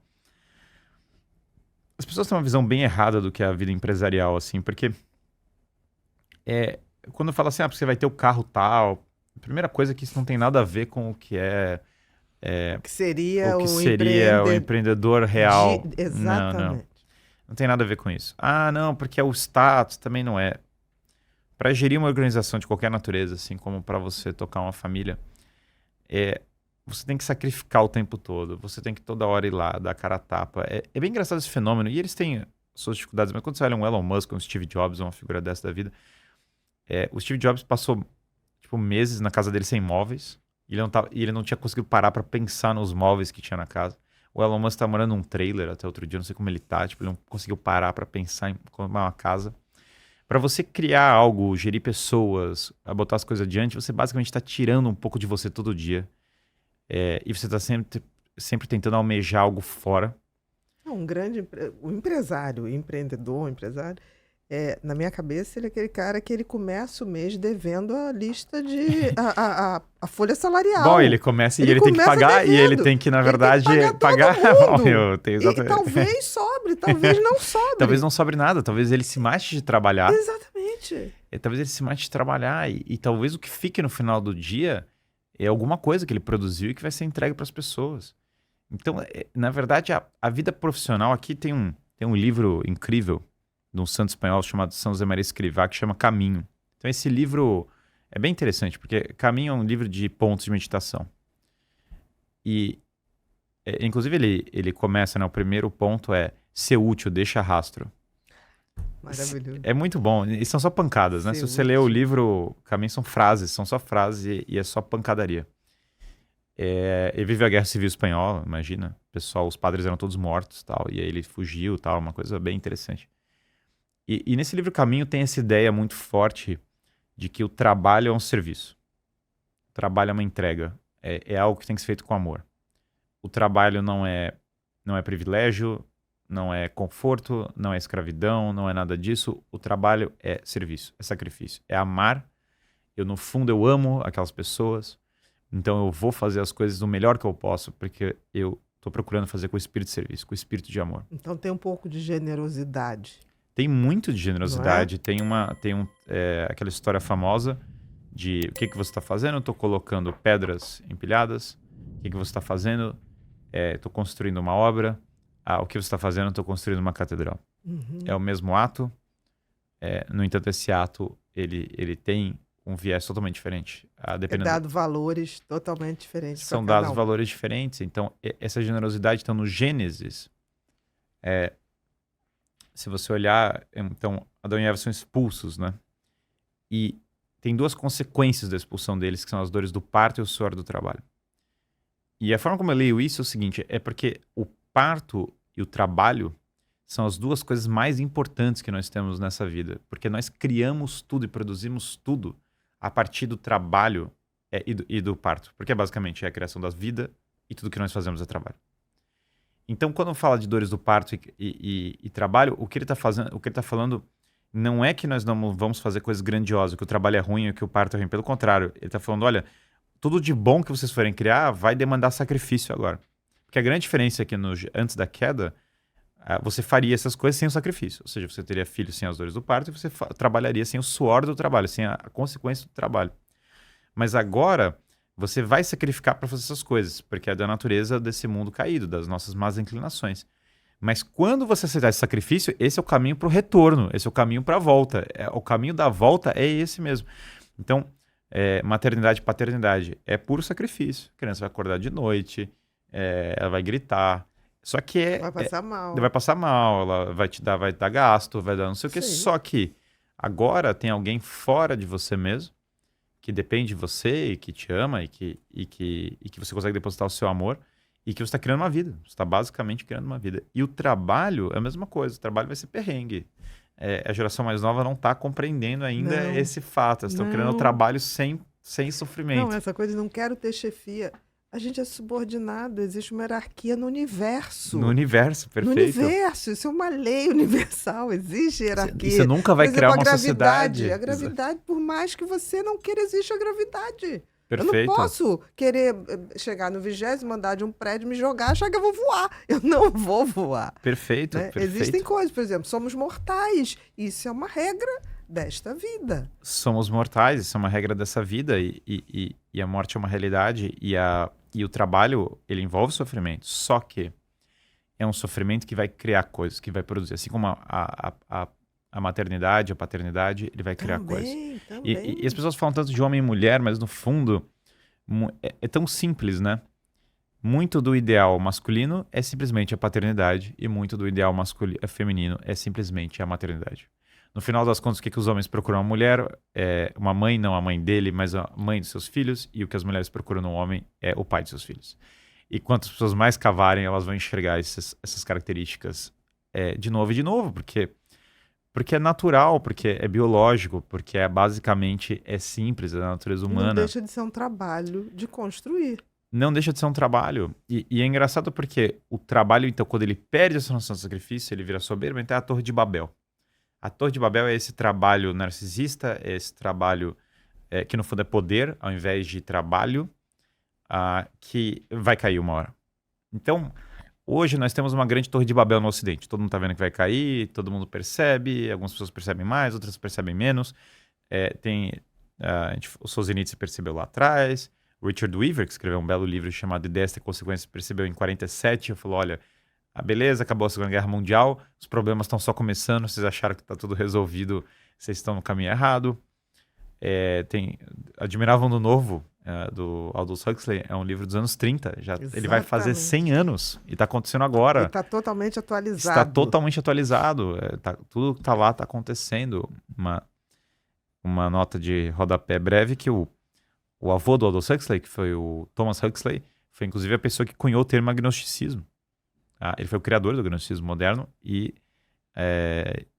enfim, ele tinha um grupo, na verdade, para promover um lobby progressista na ciência, Thomas Huxley. Tem até uma estátua dele no Museu de História Natural, que, enfim, isso é uma longa história, não vou entrar agora, mas o Aldous Huxley e o irmão do Aldous Huxley foi o criador da Unesco e era o presidente da Sociedade Eugenista Britânica, que, enfim, é uma coisa, no mínimo, preocupante. Então, o Aldous Huxley tinha muito conhecimento de causa, ele estava inserido dentro do meio que promovia essas coisas, mas enfim. E dentro de uma oligarquia. Dentro de uma oligarquia pesadíssima. Pesadíssima. Mas ele fala isso, né? Esse que é o ponto. Ele era o estranho da oligarquia, do meio dele, que era o meio dele, mas ele era o estranho porque ele queria, sei lá, ler Shakespeare. Igual o Selvagem, do Admiral no Novo, que quer ler Shakespeare e a Bíblia, e fala, eu não sei porque que as pessoas estão... tá todo mundo muito louco, né? Mas enfim, tudo isso é atual. Então, algumas pessoas percebem mais. As pessoas percebem que a Torre de Babel vai cair. O nosso papel face à queda da Torre de Babel não é se desesperar com a queda. A queda é inevitável, faz parte da natureza das coisas. Se você constrói uma coisa falsa, ela vai ter que cair porque ela é falsa. É tipo uma... Você não pode querer falar, mas aí nós vamos ter crise econômica ou vão ter guerras. Sempre teve. É que sempre teve. E terá. E terá. E tem coisas... Essa coisa da guerra é interessante, né? Porque o Solzhenitsyn também fala que a guerra sempre está associada a um vazio existencial, a sua falta de querer cuidar do seu próprio país.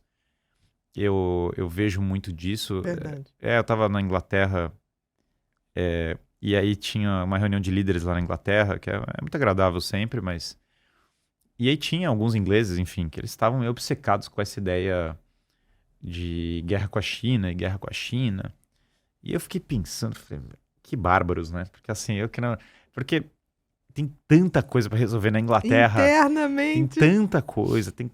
Tipo, metade de Londres agora é muçulmana, tá dando confusão. A Inglaterra tá cheia de problema econômico, tá cheia de confusão. Aí eu falo assim, Deus do céu, se eles parassem de se preocupar com a China um segundo, começassem a olhar para Londres, sabe? Londres, vamos começar não vamos nem falar da Inglaterra inteira, vamos começar por Londres, a própria Londres. Já seria tão melhor, tão melhor. Então Ninguém tá cuidando do seu quintal, né? Ninguém tá cuidando do seu quintal, as pessoas querem salvar o mundo, mas elas não estão. Então as pessoas no Brasil estão com a bandeira da Ucrânia e a bandeira da Palestina, de Israel, ou qualquer outra coisa.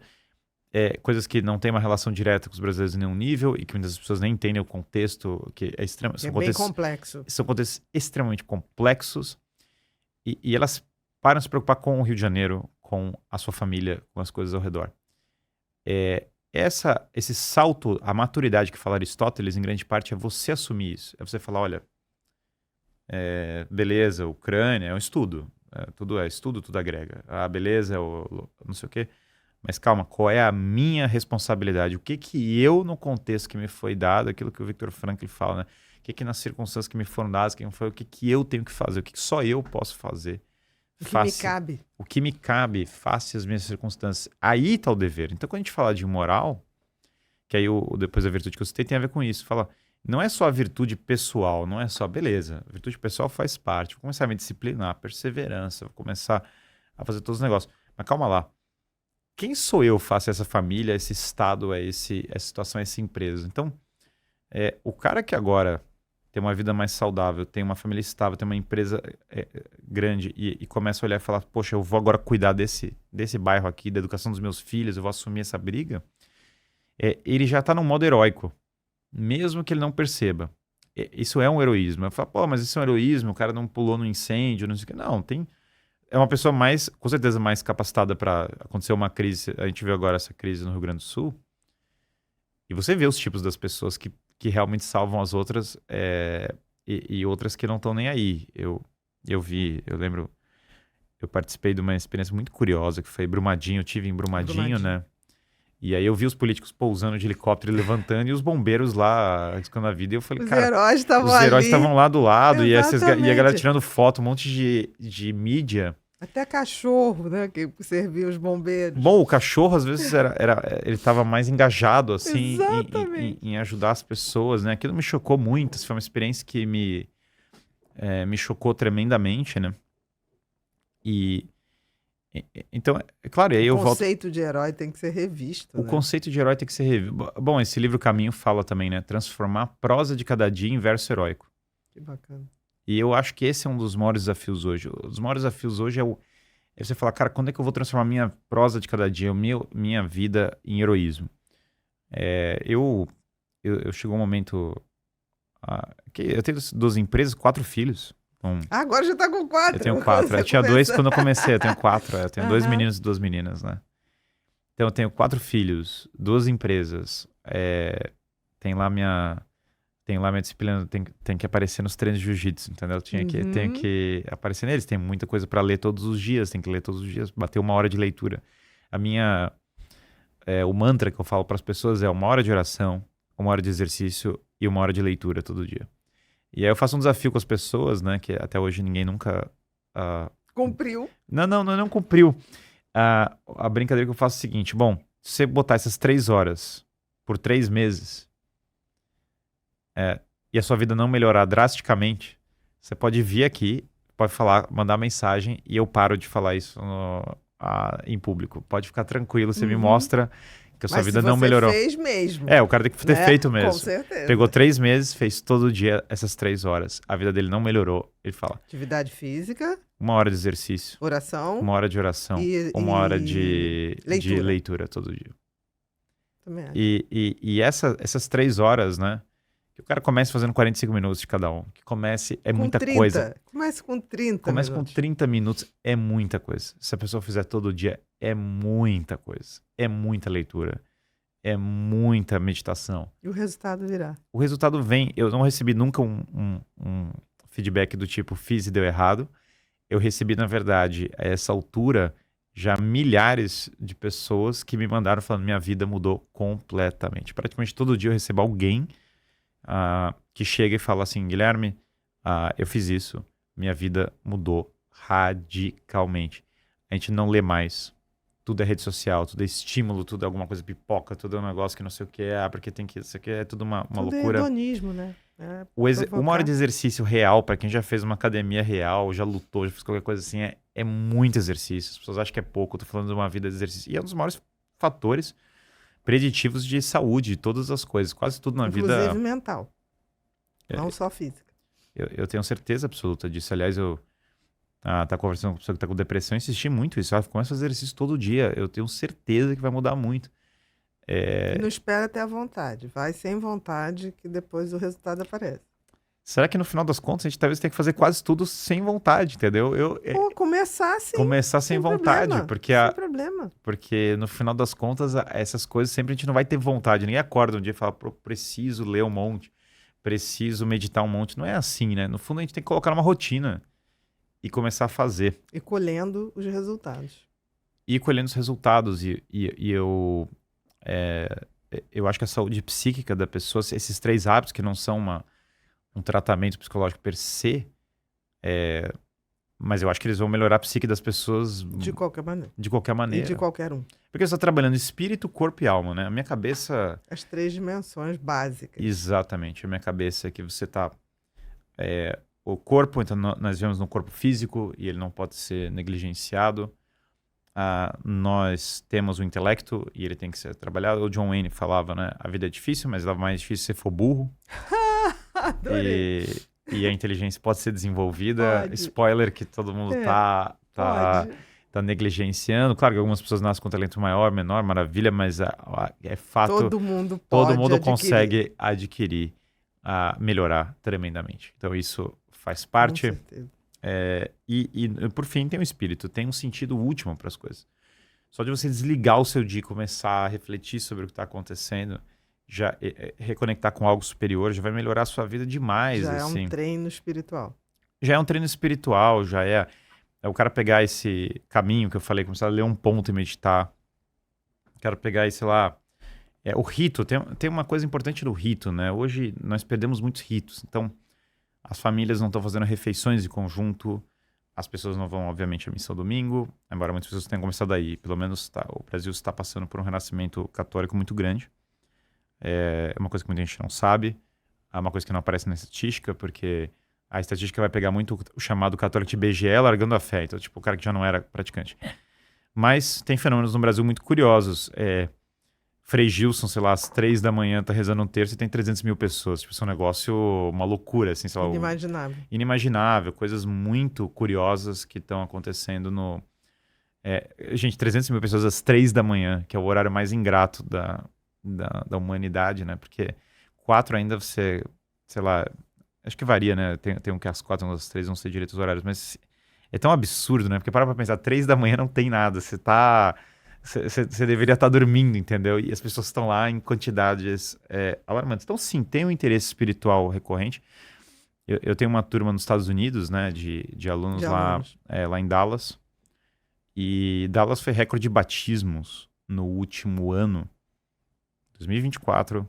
Recorde de batismos registrados, tipo, da história de Dallas. Então, assim, há um despertar. Eu acho que esse despertar tem a ver com a crise social e política, porque as pessoas estão vendo que não está dando certo, que o poder pelo poder, que o dinheiro pelo dinheiro, que o prazer pelo prazer não estão chegando lá. Aliás, essa é a escadinha certinha da ética nicômaco de Aristóteles, que ele pergunta, né? A vida pelo poder, a vida pelo prazer, depois a vida pelo dinheiro, depois a vida pela honra. E aí ele conclui que nenhum dos 3 podem preencher o coração do homem. E essa escada, o homem moderno, ele precisa voltar a trilhar, ele precisa redescobrir, isso é uma sabedoria perdida, porque nós jogamos fora, nós falamos, não, chega de Aristóteles, chega de Platão, chega desses sábios, chega de Confúcio, chega desses sábios que... Confúcio foi literalmente queimado, né, os livros dele na China. Sim. As pessoas queimaram, jogaram fora e tal. Então, o McIntyre fala isso Depois da Virtude, é como se você vive num mundo em que... Imagina um mundo, né? Que é pós-apocalíptico. Tipo, o apocalipse zumbi, aquelas coisas. E nós perdemos a ciência moderna. Nós perdemos a capacidade de computadores, nós perdemos a tecnologia e tal. Só que sobraram fragmentos. Você tem que achar os fragmentos disso. Então você acha um texto, aí tinha, por exemplo, um desenho do microfone aqui, da estrutura interna do microfone. Só que você não compreende tão bem, porque você não sabe... nossa, como é que é isso? Engenharia elétrica? Então você está tendo que reconstruir. A nossa relação com a ética é a mesma. Tá igual. É a mesma coisa. Esse é o mundo. Nós achamos os fragmentos, mas nós deixamos de viver essas coisas. Nós não sabemos mais como é a vivência de uma busca pela excelência. A educação já não sabe mais o que é educar uma pessoa para excelência. Imagina que era um homem renascentista, por exemplo. É tão fora do nosso imaginário. O cara era médico e pintor e engenheiro e não sei o quê. A gente não sabe nem como faziam isso. Exatamente. Como é que o cara conseguia ser... Ter tanto conhecimento de tantas áreas. De tantas áreas. E é um mundo... Aí vão falar, porque o conhecimento era pequeno, né? Como pequeno, tenta desenhar como... Tenta montar um helicóptero que nem o Leonardo da Vinci. Do que estão falando, entendeu? Tenta fazer o Atlas do corpo humano. Tenta fazer o Atlas do corpo humano como ele fez. Quer dizer, é muita soberba querer falar que é porque eles eram limitados, que o Leonardo da Vinci era o Leonardo da Vinci ou outros tantos. É muita soberba. Quantas pessoas conseguem fazer escultura como Michelangelo hoje, sabe? E você vê tantos indivíduos assim no mundo renascentista. E tinham muito menos conforto, né? Muito. Ao contrário, né? Bom, aquela história, a cena famosa, né, do filme do Orson Welles, que ele fala que a Suíça, em milênio de paz, produziu o relógio Cuco e a Itália, em 100 anos de guerra, fez o Renascimento. Mas assim, é uma brincadeira, mas é engraçado porque era um período de muito conflito, de muita tensão, na verdade, de desgraça. Talvez até o conforto seja um dos fatores de enfraquecimento nosso, sem Pode dúvida. Tem esse estudo do Jonathan Haidt, né, dos jovens, né, que ele fala muito ele fez o perfil, né, basicamente ele tem 2 livros. Ele tem um livro sobre o perfil ideológico dos jovens hoje e como isso está associado a dificuldades psicológicas, e ele fez um estudo sobre exposição a telas e mídia e outra coisa. E exatamente nesse congresso da Inglaterra que ele estava apresentando, esse Jonathan Haidt, que acho que ele é de Harvard, não lembro agora de onde ele é exatamente, estava apresentando isso, né? E foi muito engraçado porque eu assisti as reações, pra mim tinha coisas que estavam meio óbvias. Então o Jonathan Haidt, ele não era nem um cara muito conservador e tal, mas ele falava, em especial, estava muito preocupado com mulheres jovens progressistas, que ele falou que era o grupo que ele definiu que tinha maior incidência de problemas psicológicos. Isso tinha muito a ver com estrutura familiar, isso tinha muito a ver com até afetiva. Tem uma série de explicações lá que ele dá no livro de estudos, que eu não vou reproduzir todos aqui agora. Mas uma das coisas mais curiosas ali no estudo dele, quando você soma os 2 estudos, é que você tem pessoas hoje no mundo, né, que elas estão sozinhas e elas estão basicamente sendo criadas por exposição à mídia múltipla desde uma idade muito tenra. Então não tem uma figura paterna, masculina próxima, ou não tem nenhuma figura masculina positiva. Olha que coisa... Positiva. Tem pessoas que não tem nenhuma figura masculina positiva em volta dela, coisa assim terrível. E se você olha a mídia, vai ter tantos homens negativos, tanta coisa assim. E aí essa pessoa está sendo exposta a 3, 4 mídias ao mesmo tempo. E aí o que vai acontecer com essa pessoa? Bom, a ansiedade, a inconstância, a dificuldade, claro que vai estar lá, porque uma das coisas que naturalmente uma figura paterna traz é um sentido de segurança. Então, um dos papéis do pai... Quando é bem exercida. Claro. Quando é mal exercida... Quando é mal exercida, aí é caótico. É o fim, né? Porque pensa, você tem aquela figura que deveria ser o porto seguro e daí vira o ponto de instabilidade. Aí é o fim da... Isso é a origem, acho que, de vários problemas que a pessoa pode ter. Seria uma má figura paterna. Eu falo da ausência porque também ela é literalmente muito comum, né? Hoje, né, a gente tem, como você falou, 50% Metade das famílias brasileiras com ausência paterna. têm ausência paterna. Né? Muitas crianças cuidadas pelos avós, né? E aí já tem aquela dinâmica... Falta responsabilidade. Né? Falta. Mas então, E falta conhecimento também. Porque muitos não têm como se responsabilizar se não sabe nem o que está fazendo, quais são as consequências do que se faz. Bom, falta voltar a estudar as virtudes, né? Que é o que a gente está falando. As pessoas têm que voltar a saber o que são as virtudes. Existem virtudes. Não, existe moral, existe... Mas assim, o conhecimento é fundamental para que eu possa entender o que são as virtudes, as consequências das coisas, né? Você vê que hoje tem crianças que começam a vida sexual, tanto masculino quanto feminino, que eles não têm noção de consequência. É muito Nenhuma. cedo, imagino, né? Mesmo um pouco mais... Não tem. As pessoas, as doenças sexualmente transmissíveis estão voltando de uma maneira que injustificável. Uma das coisas mais estranhas que eu vi foi uma vez um estudo que falava da vício em pornografia e redução da massa cinzenta do cérebro. Eu fiquei Sim, chocado com sim, aquilo. eu vi esse estudo. E Mas é é verdade. chocante. É chocante. Mas como assim? O cérebro reduz, né? O negócio... Verdade. Diminui a massa de neurônios ativos. É Que inacreditável, coisa. mas é Bom, verdade. isso numa sociedade hipersexualizada. Como o hábito da oração aumenta a atividade do lobo frontal, que faz a gente executar com mais precisão e mais assertividade. Então, assim, as coisas estão sendo reveladas, mas as pessoas precisam saber disso.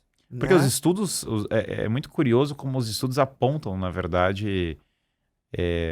Para coisas que os Para filósofos coisas que os clássicos filósofos falavam. falavam há 2000 anos, né? Exatamente. Eu falei isso para um... Eu tava dando essa palestra em Stanford, né? E aí teve essa pessoa que trabalhava com IA, com várias coisas.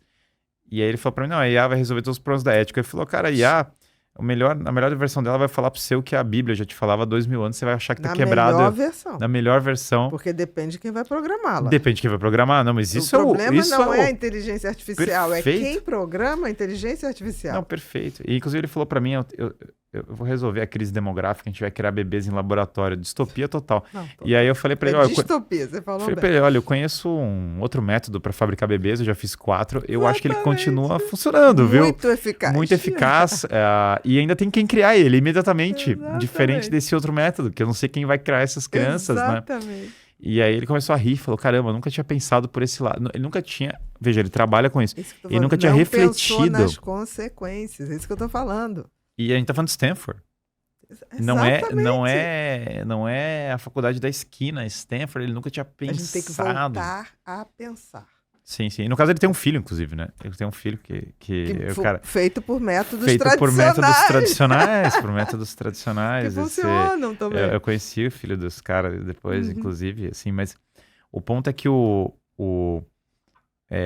ponto aqui é que, com certeza, os estudos vão cada vez mostrando a importância da saúde, como a saúde psíquica está associada a bons hábitos. Isso é direto. E a ética? Em última instância, vai estar associada à Bom, ética. o centro da ética é a busca da virtude, e a virtude são os hábitos que direcionam para o bem. Não dá para... É tudo interligado. Exatamente. Eu não consigo separar. As pessoas falam, mesmo a política, né? Vamos falar a política e tal. Você cortar a ética da política é criar o problema, é criar todo tipo de neurose. É o que está aí. Bom, a gente vive... É o que está aí. Sabe, É consequência é uma disso. consequência. Se você olhar, uma das últimas pessoas sãs da política brasileira foi a princesa Isabel. Ou seja, temos bons e velhos 200 anos aí para quase 200 anos da nossa... Mais 140, 130. A princesa Isabel, ela é uma pessoa que, quando você lê, né, as cartas dela, o negócio dela, vê até que está com uma Nossa Senhora Aparecida aí, a princesa Isabel, que é muito associada a ela, né? Você vai ela basicamente tinha essa devoção muito forte, porque tinha esse entendimento de que a abolição da escravidão era uma intercessão de Nossa Senhora Aparecida, porque as pessoas rezaram para Nossa Senhora Aparecida pela abolição da escravidão. E Isabel foi a pessoa que bancou isso à custa do seu trono, inclusive, Exatamente. porque quando ela foi deposta, ela fala, né? Vocês estão se vingando pela escravidão. Ela era uma pessoa que ela estava toda hora preocupada. Imagina, ela cresceu num palácio, ela teve essa educação europeia, tudo isso. Ela está extremamente preocupada com as pessoas da cidade o tempo todo. Você vê nas cartas dela preocupada como é que as pessoas vão fazer isso, como é que as pessoas vão aquilo. Ela vivia a vida querendo se desprender para ajudar essas pessoas. Quando você pega os últimos líderes que nós temos no Ocidente, né? Você pega... eu tava vendo esse vídeo muito bizarro, não é para entrar na política do dia, mas só para ilustrar o negócio. Então era o Justin Trudeau, né, confrontando o Xi Jinping. E aí ele basicamente estava provocando o Xi Jinping, enfim, cresceu numa caverna, uma pessoa bem rugged, para ser bem comedido. a ideia de você provocar um líder de um país que tem muitas pessoas e que basicamente não é uma coisa segura, e você fazer isso claramente, gratuitamente ali naquele caso, sabe? Não Ou tinha vaidade. Então, aí, até invoco a sua experiência, né?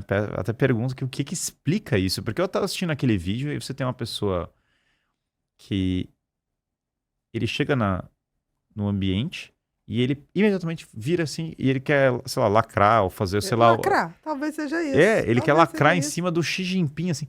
Mas assim, é um chefe de Estado com todos os... Exatamente, tem gente que vai falar, mas o Xi Jinping é perigoso. Exatamente por isso. Ele quis. Exatamente por isso ele quis. Ou seja, é muito estranho, porque ele sente uma validação no fato de atacar alguém que claramente vai ter consequências negativas pro país dele ou pode ser pro planeta. Pro planeta. Pro mundo. E aí eu olhando aquilo e falando, o que ele quer satisfazer? Qual é o ponto, né? A si mesmo. Um exemplo de narcisista. Provavelmente. Bru, vamos pro Repórter Pipinho? Querido, Repórter Pipinho é uma parte aqui que a gente anuncia dentro da comunidade Ser Humano Sustentável, que são pessoas que gostam do conhecimento, vão gostar muito das suas palavras. A gente anuncia 15 dias antes que a gente vai te trazer aqui. Então, Legal. vão nas suas redes e vasculham lá e trazem as dúvidas, tá? Então, vamos lá, Bru. Primeira. Guilherme, como você vê a importância do pensamento clássico sobre a ideologia política para entender e questionar os sistemas políticos que adotamos hoje? Sim, então eu acho que numa visão aristotélica, Aristóteles classificaria o nosso governo do Brasil como uma oligarquia, como um governo que tem uma quantidade muito grande de pessoas com poder e pouca responsabilidade. E um remédio que ele daria seria criar um sistema de rankings para promover homens maduros. Uma coisa que o pensamento clássico falaria é reinstituir localidade, força, subsidiariedade, voltar para esferas locais, tirar esse poder centralizado. No fundo, era melhor ter líderes fortes locais ao invés de líderes fracos com poder muito concentrado.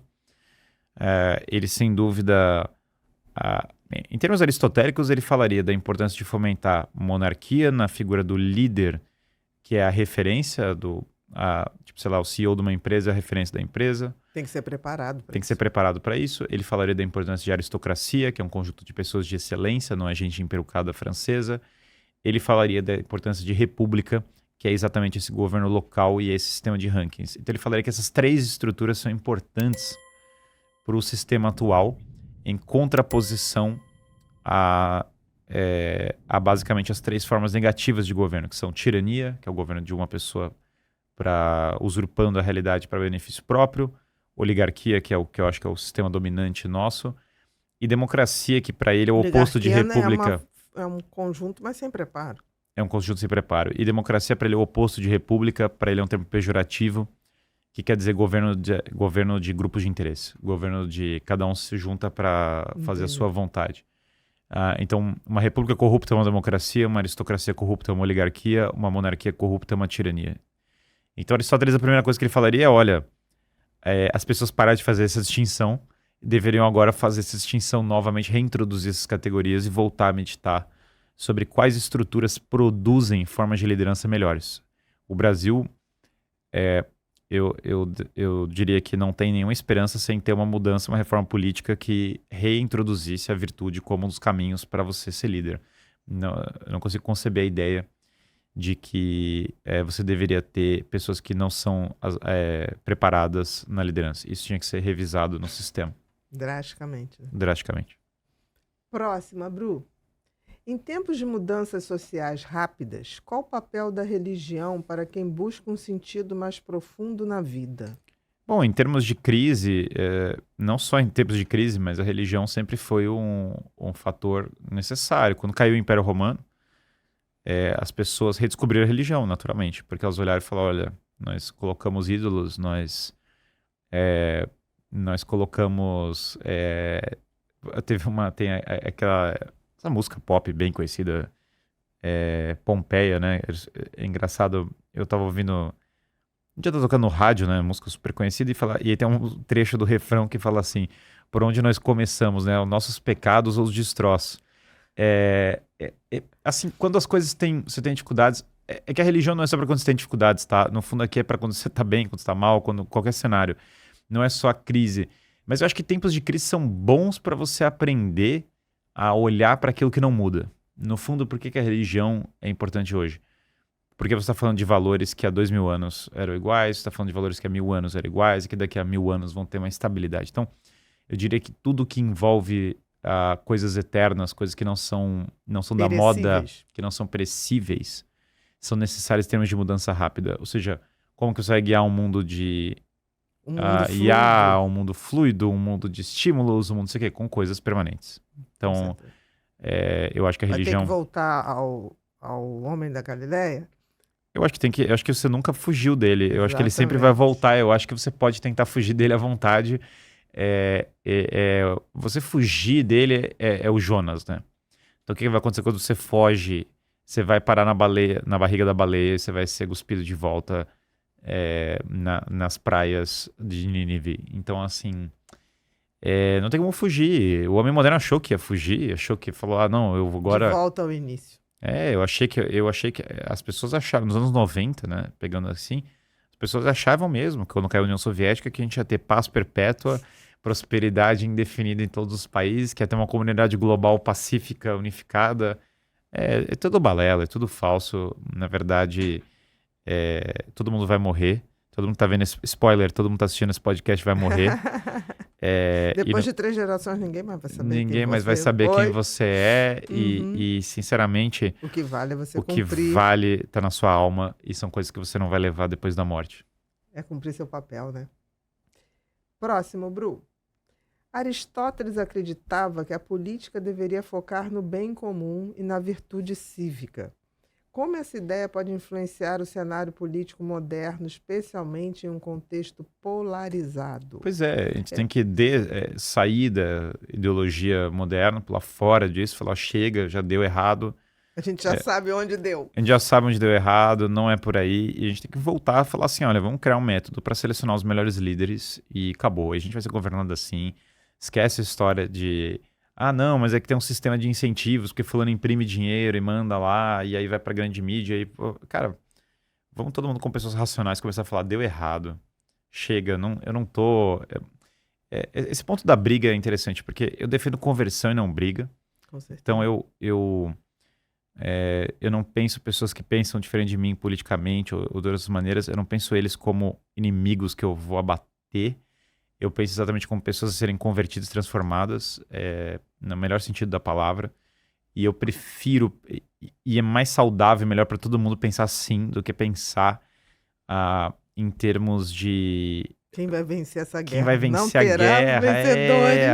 A guerra, no final das contas... Não teremos vencedores. Não tem vencedor, entendeu? Todo mundo vai perder. Exatamente.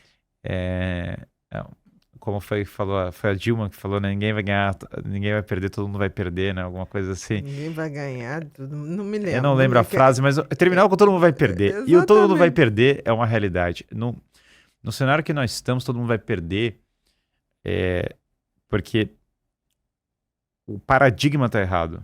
Não é só uma... não é sim a ou briga, não é só sim ou não. Então, assim, eu realmente... A minha aposta é apelar para a razão humana, as pessoas pensarem que já deu errado e que precisa ter uma mudança de paradigma. Então, eu não... Uma vez... toda vez que eu encontro pessoas que têm raiva das minhas ideias, assim, tem gente que tem raiva, né? Sim. Do nada. A minha atitude... Isso em pessoa, né? É basicamente conversar com elas e tentar entender, né? E aí, quando você começa a conversar, você vê que a pessoa praticamente formulou uma versão falsa do que você estava imaginando, que eu acho que acontece com muitas pessoas. A pessoa não está reagindo a você, ela está reagindo a um sistema pré-pronto na cabeça dela de tudo que ela acha que você... De crenças. Que ela acha que constituem ela, ou você está ameaçando ameaçando isso, perfeito. E no fundo, você entrar nessa neurose dela é uma má ideia. Então, o jeito como você deveria fazer é pular fora do frame. E quando você pula fora do frame, você vai ver que ela não sabe muito como reagir, assim, ela não tá tão preparada para fora desse frame. É como se fosse uma a política atual é toda meio maníaca, ela é toda meio circular, é tudo meio em volta dos mesmos tópicos. E o Chesterton falava isso, né? Que o louco perdeu tudo menos a lógica, né? Ele tá numa lógica interna Dele. e aquela lógica é circular. Então, nunca entre nessa lógica interna. Dê informações para pessoas, livros, outras coisas, e quebra o frame, tira a pessoa da bolha. Não entra na guerra, né? Não entra na guerra, que aí A você guerra sempre a gente vai perder. Aí Todo mundo perde. Todo mundo perde, e aí você vai começar a perceber que fazendo isso, você começa paradoxalmente, você começa a vencer. Então você começa a trazer as pessoas para o seu lado, que é melhor. Ou se não for, também não é nada pessoal. Se não for também, o que acontece é que a realidade vai demonstrar quais valores são melhores ou piores pela pura natureza. Alguém falasse para mim, a realidade se impõe? A realidade se impõe sem dúvida alguma. A verdade se impõe sem dúvida alguma por conta própria. Se alguém pode virar para mim e falar, não, eu acho que exercício físico é inútil, dane-se. Então beleza, mas a realidade vai se impor. Você pode... Exatamente. Não é... O cara pode falar assim para mim, esse negócio de virtude é um absurdo, eu quero, na verdade, vamos distribuir... vamos agora distribuir drogas para todas as pessoas, bebida alcoólica, não sei o que. Bom, faça. O efeito vai ser negativo inevitavelmente. Então, assim... A verdade virá. Virá. Por bem ou por mal, ela sempre vem. Sim. Então, eu só tô querendo antecipar o... Entendi o que você tá falando. Entendi perfeitamente. É que tem pessoas que só vão acreditar quando a verdade se impuser de uma maneira até muito jeito violenta. Inteligente e o burro... não deveria beber e dirigir. Bom, você vai descobrir isso da maneira... Infelizmente, de alguma maneira você vai descobrir. Próxima, Bru. Por que você acredita que ignorar as tradições do nosso país pode afetar o propósito e o senso de direção das novas gerações? Bom, porque basicamente a tradição é o que guia o que você vai fazer. Se você entende que o Brasil tem uma vocação, que ele tem um propósito, que ele tem um chamado, que ele é o país de Isabel, que ele é o país da Ordem de Cristo, que foi fundadora do Brasil, né, das primeiras navegações, que o Rio de Janeiro podia ser mais como o Rio de Janeiro dos anos 30, e não como o Rio de Janeiro está em 2024. Caótico. Caótico. Se você entende isso, você sabe para onde você deveria arrumar. Então, o passado, ele guia você para... Não é que você vai voltar para o passado, isso não faz o menor sentido. Você vai aprender com ele ensinamentos que vão te guiar. Eu falei Você não tem que ser igual a sua avó do filtro de barro, mas você deveria aprender com ela o que na vida dela funcionava. Que deu certo. Que deu certo e aprender a viver isso nos dias atuais, né? Por exemplo, ser mais tranquila. Com certeza as pessoas eram muito menos neuróticas. Pois as pessoas estavam... Elas eram serenas e era melhor para elas. Era melhor. Elas viviam mais e felizes, né, com aqueles netos. Assim. Não ficavam consumindo notícias insanas na grande mídia o dia inteiro, que vão criando toda aquela confusão mental, né? Tem disso também. E a gente tem que se desintoxicar tem. Na maioria não precisa. Próxima, Bru. Como você enxerga o papel da tecnologia no comportamento e nos valores das novas gerações? A tecnologia pode ter um efeito bem destrutivo se não for bem utilizada. Eu acho que as crianças deveriam ser introduzidas à tecnologia relativamente tarde. Eu sou da geração que teve o primeiro celular com 15 anos. Acho que qualquer coisa antes disso é insanidade pura, na minha humilde opinião. Acho que tem que evitar a exposição. Meus filhos, eu tento afastar eles da exposição a telas excessiva, não acho que é uma boa ideia. E o que vai acontecer é que quanto mais você expor as crianças à tecnologia sem leitura e em detrimento de outras coisas, elas vão ficar muito dependentes do influenciador do TikTok, do não sei o quê, e elas vão começar a emular hábitos que não necessariamente são os mais produtivos para a vida delas, e isso vai frustrar elas. Então, primeira consequência, vão ficar diabéticas muito rapidamente, porque tem influenciadores que comem o dia inteiro. O dia inteiro e ensinam crianças a fazer castelos de chocolate, de biscoitos. É inacreditável. Bom, então você tem aí promiscuidade, você tem aí vontade... Até mais grave, às vezes, que só dieta e promiscuidade, é vontade, um desejo de chamar atenção desproporcional. Eu preciso ser o centro das atenções. Volta para a coisa do narcisismo, mas é muito ruim isso. Estamos criando gerações de narcisistas. Bom, isso... Se vão ser perversos ou não, o tempo dirá. O tempo dirá. Mas no mínimo, ensinar o seu filho a querer ser o centro das atenções é uma péssima ideia. Então, acho que esse é um dos efeitos mais perigosos. Agora, quem não tem essa cabeça, ou quem estuda programação, quem é engenheiro que fica construindo máquinas, essa pessoa, curiosamente, muitas vezes tem uma relação positiva com a tecnologia porque ela está criando, produzindo, desenvolvendo algo. Então, assim, sinceramente, tira o seu filho do TikTok e bota na programação. É mais interessante, aprende ele a... Pode ser muito mais útil. Muito mais útil, ele pode virar o novo Elon Musk ao invés de estar lá o dia inteiro no Elon. Um criador, né? Um criador, sim. Eu acho que você ser, em última instância, um criador, te liga a algo maior. Perfeito, porque Eu no final das acho contas, que- toda coisa que você trabalha é uma participação da criação divina. Exatamente. É. Te reproduz de alguma maneira essa capacidade linda, né? De criar. Eu acho, Maravilha.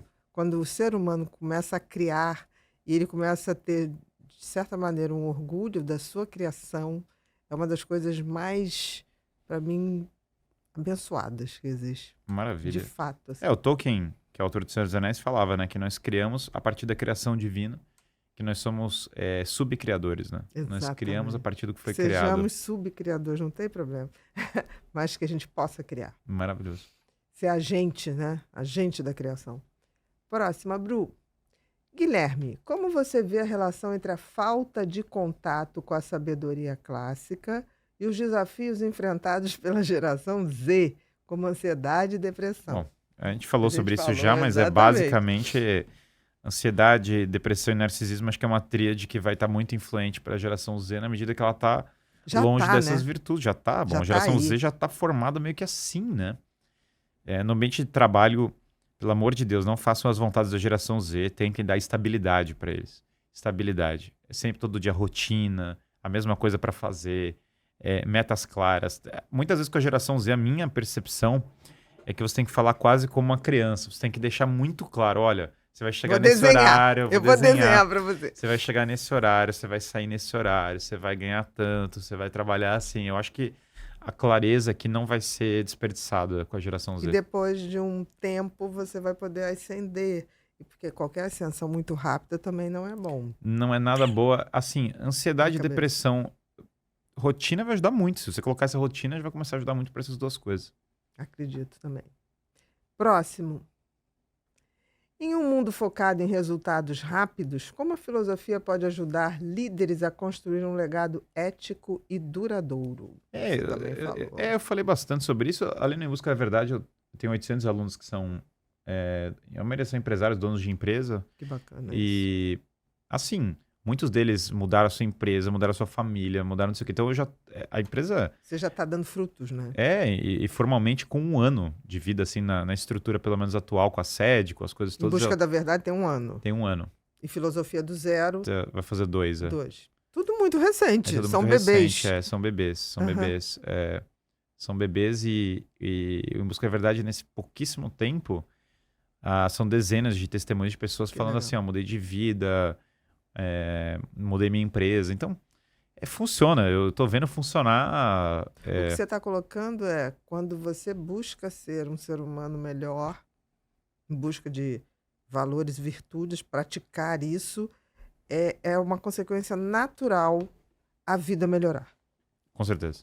É isso que Com você está falando. certeza. É muito Testa. melhor. Você está falando assim, testa. Eu tô falando testa e vai Não dar precisa certo. acreditar em mim. Não precisa ter. Testa. Exatamente, não precisa confiar, só faça. Melhor do Faz. que acreditar em mim, faça. Exatamente. Não precisa acreditar, nós não precisamos ter verdades comuns, mas faz. Exatamente. Depois Só me diz. faz e depois você me fala se tá dando certo. É Perfeito. isso.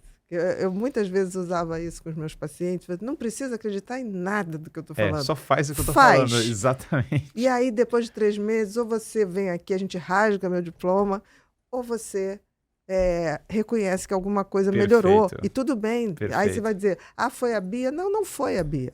É a vida. É a vida. São as regras da vida. Perfeito. Eu não inventei nada disso. Perfeito, né? perfeito. Próximo. Vamos lá. Chegamos agora no momento Pipinho. O Pipinho é o meu filho, né? Esse cérebro feliz, está sempre rindo. Ele é carioca, ele insiste como a mãe. e não abandonar a terra na esperança que for... Grande lugar, Não, a eterna capital do Brasil. Não, na esperança que isso vai melhorar. Vai melhorar, né? não, a eterna capital. Eu amo o Rio de Janeiro, é o centro do Não. Brasil, é o Rio de Janeiro. Nada contra Brasília, mas a capital é aqui. Não, sempre foi. Anos Dourados, o que foi Anos Dourados? Eu sou póstuma, eu não sou nem nostálgica. Eu tenho um amigo que diz assim, Ana Beatriz, você é póstuma, você nasceu póstuma. Talvez, mas me faz bem. Tá. Não, é maravilhoso. E tem um joguinho aqui que é o seguinte: Pipinho me manda umas palavras, ele ouviu toda a sua entrevista e, de acordo com isso, entrevista não, desculpa, bate-papo. Ele joga uma palavra. O que vier na sua cabeça, não precisa pensar muito. Sim, vai bate-pronto. Assim. Bate-pronto, exatamente. Se não vier nada, passa. Tá que ele ótimo. também é educado, ele não vai cobrar que você fale nada. Felicidade. Felicidade, eu tinha falado que é uma tradução errada. Felicidade é uma consequência da plenitude da alma. Isso é muito Aristóteles, né? Perfeito. Muito. Perfeito. A gente tem que ser preciso. Preciso. Se pudesse voltar no tempo para conversar com um filósofo, qual seria e por quê? Eu ficaria entre São Tomás de Aquino e Aristóteles. Então, é que São Tomás de Aquino eu me inclinaria também para aprender verdades espirituais e teologia. Se fosse filósofo só pela filosofia, eu sem dúvida adoraria conversar com Aristóteles, até pelo mistério que é um pensador tão antigo. Mas ficaria entre São Tomás e Aristóteles. Se pudesse ser os dois, você Pudesse ser os junta, dois, então, aí a glória da Bom, vida. e para eles eu acho que seria incrível, porque para eles, entre si, eles escolheriam um ao outro na minha... Aristóteles não conhecia São Tomás, obviamente, mas eu acho que eles se escolheriam mutuamente. Se indicariam. Se indicariam. Né? 3. Complete a frase. A humanidade precisa mais de... Tem uma vez uma pessoa comentou uma coisa que era a frase só Deus pode salvar, no caso era os Estados Unidos, né, mas a gente pode falar o Brasil, só Deus pode salvar os Estados Unidos, ela pode ser tomada em vários sentidos, mas em todos eles são verdadeiros. Então, entendi. Essa é a humanidade não importa precisa mais de Deus. Qualquer sentido que você tomar, não importa o que seja, vai ser verdadeiro. 4. Se pudesse mudar algo no mundo, o que você mudaria? Eu não sei se eu mudaria, eu não sei se essa coisa é curiosa, porque não tem como mudar a natureza do mundo, então não tenho a ânsia de mudar a natureza. Eu, sem dúvida, gostaria de ver o despertar de uma nova educação na época atual. Então hoje, acho que a mudança educacional seria a que mais me inclinaria a ser. Agora, a natureza do mundo, acaba o mundo sem o mal, essas coisas não existem, é desejar o impossível, sabe? No fundo... Desejar um mundo sem o mal seria desejar um mundo sem o livre-arbítrio, que é uma impossibilidade. A gente tem que escolher fazer o bem, né? Senão não vale. Fazer o bem. Senão não vale. Senão nós seríamos personagens de videogame, né? Nós seríamos realmente... Exatamente, divididos. Nós seríamos falsos. Você cria um personagem de videogame, ele não tem mérito nas ações dele, porque ele é falso, né? Ele faz o que a gente bota lá. Claro. 5. Propósito de vida. Propósito de vida, no meu caso, é viver a minha missão... Até o final. Conseguir realizar minha missão. Até uma boa morte. Até uma boa morte. 6. Amor. A primeira coisa que eu pensei foi minha esposa. Um abraço pra ela.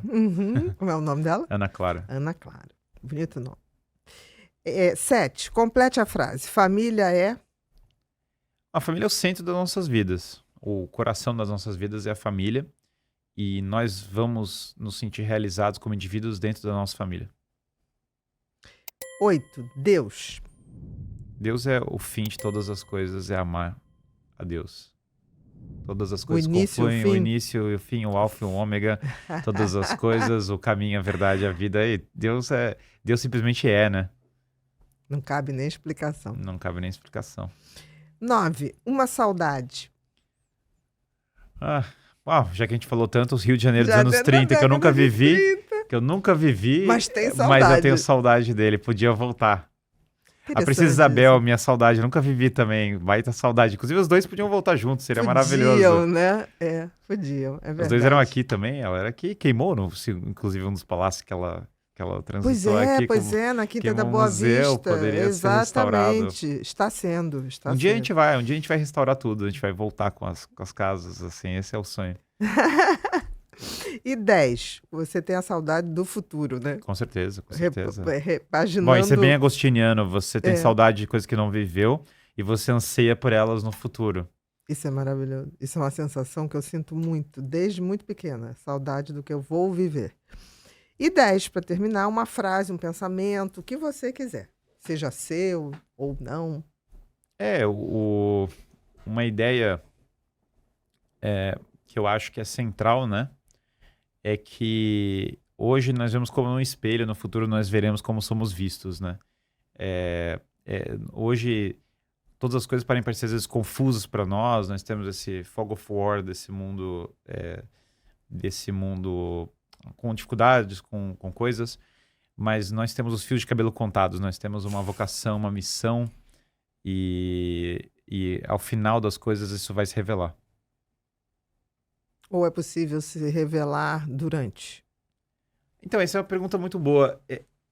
Você nunca vai ter tanta clareza sobre qual era a sua missão na Terra quanto você vai ter depois da morte. Entendi. Mas, durante a Terra, quanto mais você mergulhar no ser, quanto mais você mergulhar na sua missão, naquilo que você...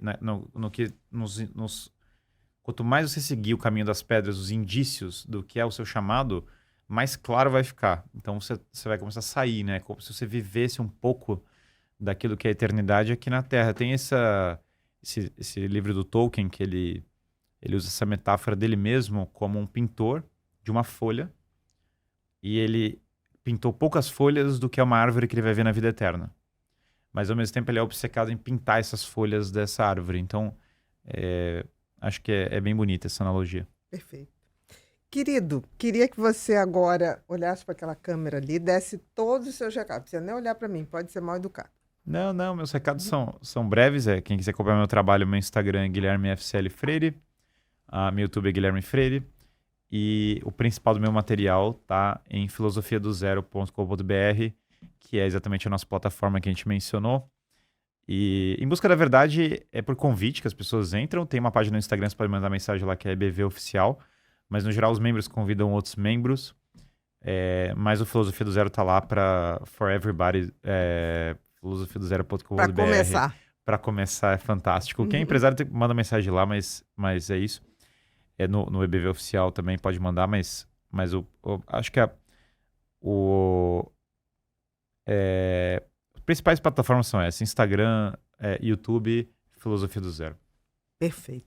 Querido, queria te dar aqui uma lembrança. Opa, é uma muito obrigado. bag aqui, que atrás a gente tem o nosso refrão. Faça, aconteça, inspire. Pod People, eu fui. Você Muito tem legal. aqui um caderno para anotar seus sonhos e Maravilhoso. realizações, projetos e propósitos. E a gente tem aqui também uma caneca para você tomar o seu chazinho ou o seu café, o que for, Tá ótimo. e lembrar da gente, tá? Muito legal. Não acabou Muito ainda. obrigado. Eu quero te dar aqui o Felicidade, que foi escrito durante a pandemia. Fantástico. E tem aqui Janelas da Mente, que são 12 contos de casos reais que eu atendi e eu ficcionei, né? Eu já vou lendo no avião, na verdade, esses livros aqui. E eu queria, pega para mim Depressão também, porque ele falou uma coisa que eu botei no título do Mentes Depressivas, que é a doença do século, as 3 dimensões da doença do século, que é corpo, mente e espírito. E tô te dando maravilha. aqui o lançamento, tá? Com cheirinho de livro novo, que é Um Tempo para Mim, que eu proponho a partir de frases minhas, 10 minutinhos de reflexão por dia, para que a gente possa fazer um autocuidado mental. Ganhei uma mini biblioteca, que é uma maravilha já. Maravilhoso. Então, queria que você levasse com muito carinho. Não, já vou começar a ler agora no caminho de volta, vai ser meu companheiro aqui. Perfeito. Muito obrigado. Que isso, alegria minha imensa. Muito obrigada mesmo. Queridos, nós estamos finalizando mais um episódio do Pod People e hoje foi com o educador e filósofo Guilherme Freire. Se você não segue, eu sugiro que você siga nas redes para você aprender um pouco mais sobre filosofia, ética, sabedoria, virtudes e valores. Aqui na comunidade Pod People, a gente acredita que somente o conhecimento e o autoconhecimento podem revolucionar a sua vida. Se você não é inscrito no canal, se inscreve, aciona o sininho para receber todas as notificações. E se você gostou do episódio, compartilhe com outras pessoas e a gente se encontra no próximo Pod People.